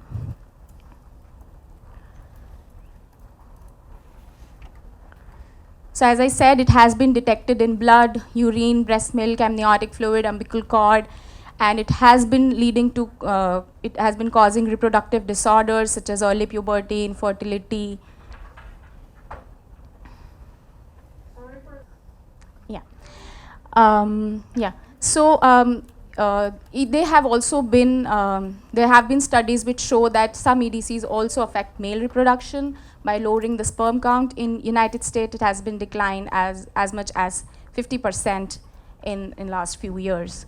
So it's not that they are, what I am trying to emphasize on, that the studies also need to have a gendered approach. It needs to see through a gender lens, assess the impacts on different genders, and therefore have more studies and more gender responsive regulations. So IPEN has been working, as I said, also Chinky already talked about it, that it works at the global level and strengthen global policies. So we have basically this is our way of working. So we work from local to global and global to local. So we generate data at the global level, we work with the communities at the global local level, sorry, and then we try to bring it at the global forum to develop and to strengthen global policies, and then we work with those policies back at the local level to implement them. Obviously, all of this work is done with the help of our POs who are there at the ground level in all of our countries, and that's how we are able to actually generate data, understand the local issues, help in global policy formulation, then replication and implementation at the national level. So most of this part is done, like the local data is generated by our POs, the implementation is done by our POs. They are the ones who are dealing with who are working with the national policy makers and developing policies. They are having stakeholder consultations, conducting awareness programs, and thus this whole cycle goes on, and that is how we have been able to work. So this is some of our regional work on EDCs. This is just some, this is not all. So POs have been working at the national level to generate data on many key EDCs such as BPA and phthalates. So there we have done several reports, our POs in India, Nepal, Bangladesh, Sri Lanka, Bhutan. We all collaborated with IPEN on a report on BPA in baby feeding bottles, plastic bottles. There are other reports on thermal papers and toys where we have tested BPA. As I said, we have done reports on phthalates where we tested sanitary napkins and diapers also. We have been, by we I always mean POs from my region who have been also working at the policy level, who have developed policies in their countries, and due to their consistent campaign on EDCs, there have been certain policies. So I'll already spoke about that in India there is a regulation on BPA in baby feeding bottles and sippy cups. And infant food supplement. In Nepal, there is a standard on BPA and phthalates in toys. In Sri Lanka, they are working to regulate BPA in baby feeding bottle, and there are also other regulations that, if Chalani would have been here, would have been the right person to speak about it. And there have been events, we have been doing regional meetings, a number of webinars, stakeholder consultations, and awareness program to engage on the issue of EDC from all levels. These are just some instances of the online events that we have done. Because of the pandemic, we all had moved to online meetings. So this is probably just some of the recent events that we have done in the past. So these are some of the regional concerns that still exist with EDCs. There are weak regulations. There's lack of implementation. So even though regulations exist, the implementation is still quite poor. There are double standards of companies selling safer products in some countries. So there's a very interesting instance of this. We did a study in 2011 on lead in paints, where we tested common MNC, I mean multinational brands of lead, and we found of paint, and we found that some of the paint samples available in one country had safer levels or was compliant by 90 ppm, and in some countries it was not. So basically it's just a double standard that there are alternatives available, or they are capable of developing a safer product, but due to weak regulation and due to the fact that they can just get away with it, they choose to sell safer product in some part of the region and not high level of chemical in other parts. There is still availability of unapproved or fake products in the market, especially when we talk about personal care or household cleaner products, which are not under any regulatory lens. So it's hard to understand what kind of chemicals are there. And majorly in developing countries, these are very commonly used by a large part of the population. There is transboundary movement of products across neighboring countries, which also kind of affects the presence of chemicals. We already also spoke about this today, there are non-existent or incorrect labels. Sometimes there are products which does not have any labels, so there is no information whatsoever about the ingredients that are used, or they are incorrect labels. There is also a social construct leading to increased usage of personal care products and cosmetics, especially among women. So what needs to be done? So we need global regulations on EDCs, particularly in products consumed by women. Also, we need to work on the development of national regulation. Then there has to be an action by the manufacturer to move towards safer alternatives. Labeling is something that I think we all has been talking about today, and something that needs to be strengthened because it empowers the consumers, that it also helps in increasing the demand for a safer product, trying to influence manufacturers to move towards safer products.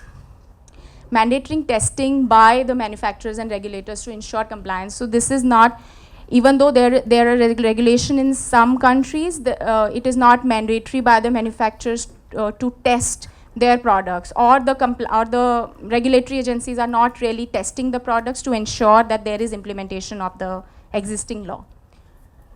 And they're increasing awareness. I think this is something we all have been working towards for many years, trying to increase awareness at the consumer level. And I have seen certainly an increase in the last 4 or 5 years, I can say. And more national and regional level data on the presence of usage and impacts of different EDCs on women and children health. I think this study has kind of taken a first step towards it, where we are able to generate national and regional data. So our regional POs, as I already explained, hold great expertise to develop more data on the presence of EDCs and also its gendered impact. They have the expertise to develop and strengthen national policies and conduct awareness program. However, they still need a lot of these things. They need good testing facilities which are not available in many countries, technical and financial support, and support to develop regional data, and also guidance and help in developing national and regional policies. Steps forward. So this is what I would think that IPEN POs, Wonjin, with the support of KFIF, we can conduct more studies on EDCs in consumer products. We can identify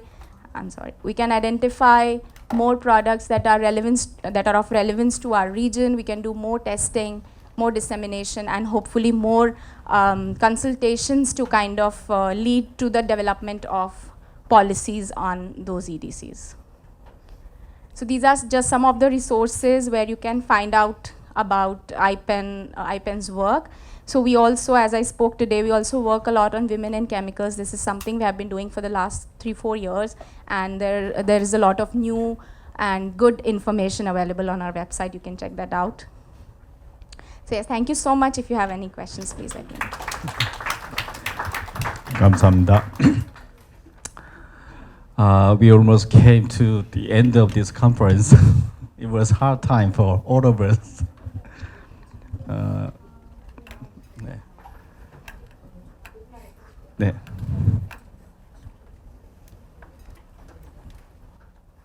저는 발암물질 없는 사회. I am from Action for Carcinogen Free Korea. You heard the most about plastic EDC, environmental hormone, and toxic. So in the first presentation on a global level that was discussed, in the second presentator, Tripti talked about it from a regional perspective. Now we are going to talk about from a local level. You are here in Korea, how plastic is being addressed. This issue is being addressed in Korea. It's been a long day for everyone, so I'm going to try. Okay. Yuja, you see this picture? If you say toxic free in Korean, it sounds like citron in Korean, which is yuja. So this yellow character, this is a type of citron common in Korea called yuja. So workers and children and women, those three groups got together creating this Action for Carcinogen-Free Korea. I have been through a lot of different NGOs, and it encompasses various types of grassroots NGOs. The REACH case and the biomonitoring done in the EU. We started this campaign with drawing blood from the lawmakers. You see, all these activities we've been talking about throughout the day, and we did detection tests and so on. And this alternative material, other than PVC, we did school education. So we worked with the Philippines, but we are late in enacting the law.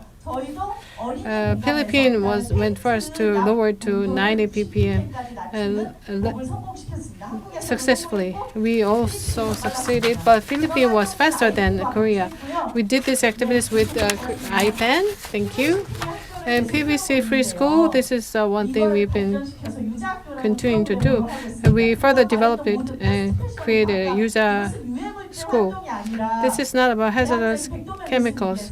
As Professor Baek Do-myung mentioned, she mentioned alternative lifestyle, right? So sustainable, different type of lifestyle for in response to climate change and toxic-free lifestyle. How can we create it?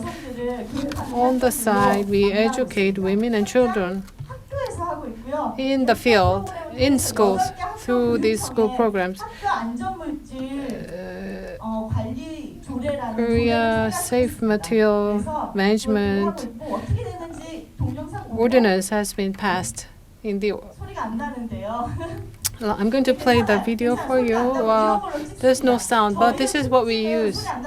So it's okay without the sound. So we are working with Wonjin Institute. So a campaign organization and research institute working together, working with the children. On the side, we are doing this hands-on programs together with children. We use this SRF. And we replace it, and we make sure we create an inventory of safe products, and we make it open to the public so that the teachers can buy from those safe product inventory. So I'm trying to move on fast because we're running out of time. Let's go to the back slides. So we did XRF tests, and the red part, this is in classroom. And PVC and lead paint, more than half. This is as of last year, 2023. So the problem is still there. As you know, all this society is surrounded by chemicals coming from fossil fuels. So these furnitures and interior materials, we use certification marks. The Sweden have the SWAN mark, so we created the safety logo certification mark, and this interior materials we could not replace it. So when you replace it as a result, you see the changes in the result shown in the lab. You see how much phthalate has dropped. Phthalate dropped by 50%. If you change the school environment, that J drops by 50, or almost half. So in this way, you can make sure our children are not exposed to hazardous chemicals. So we are rolling this out to other schools. So this is not just focusing on toxic chemicals, but we cover food packaging materials and plastics and so on, and furnitures, and changing the plastic containers of these cookies. We want. In one occasion, we changed that to paper trays. So our activities, all these bulletin boards are made of PVC, where PVC was detected. We try to replace that in schools in Korea. So today I have learned a lot from you, very much insightful. So I'll try to bring about the changes we're talking about here in Seoul. Thank you very much.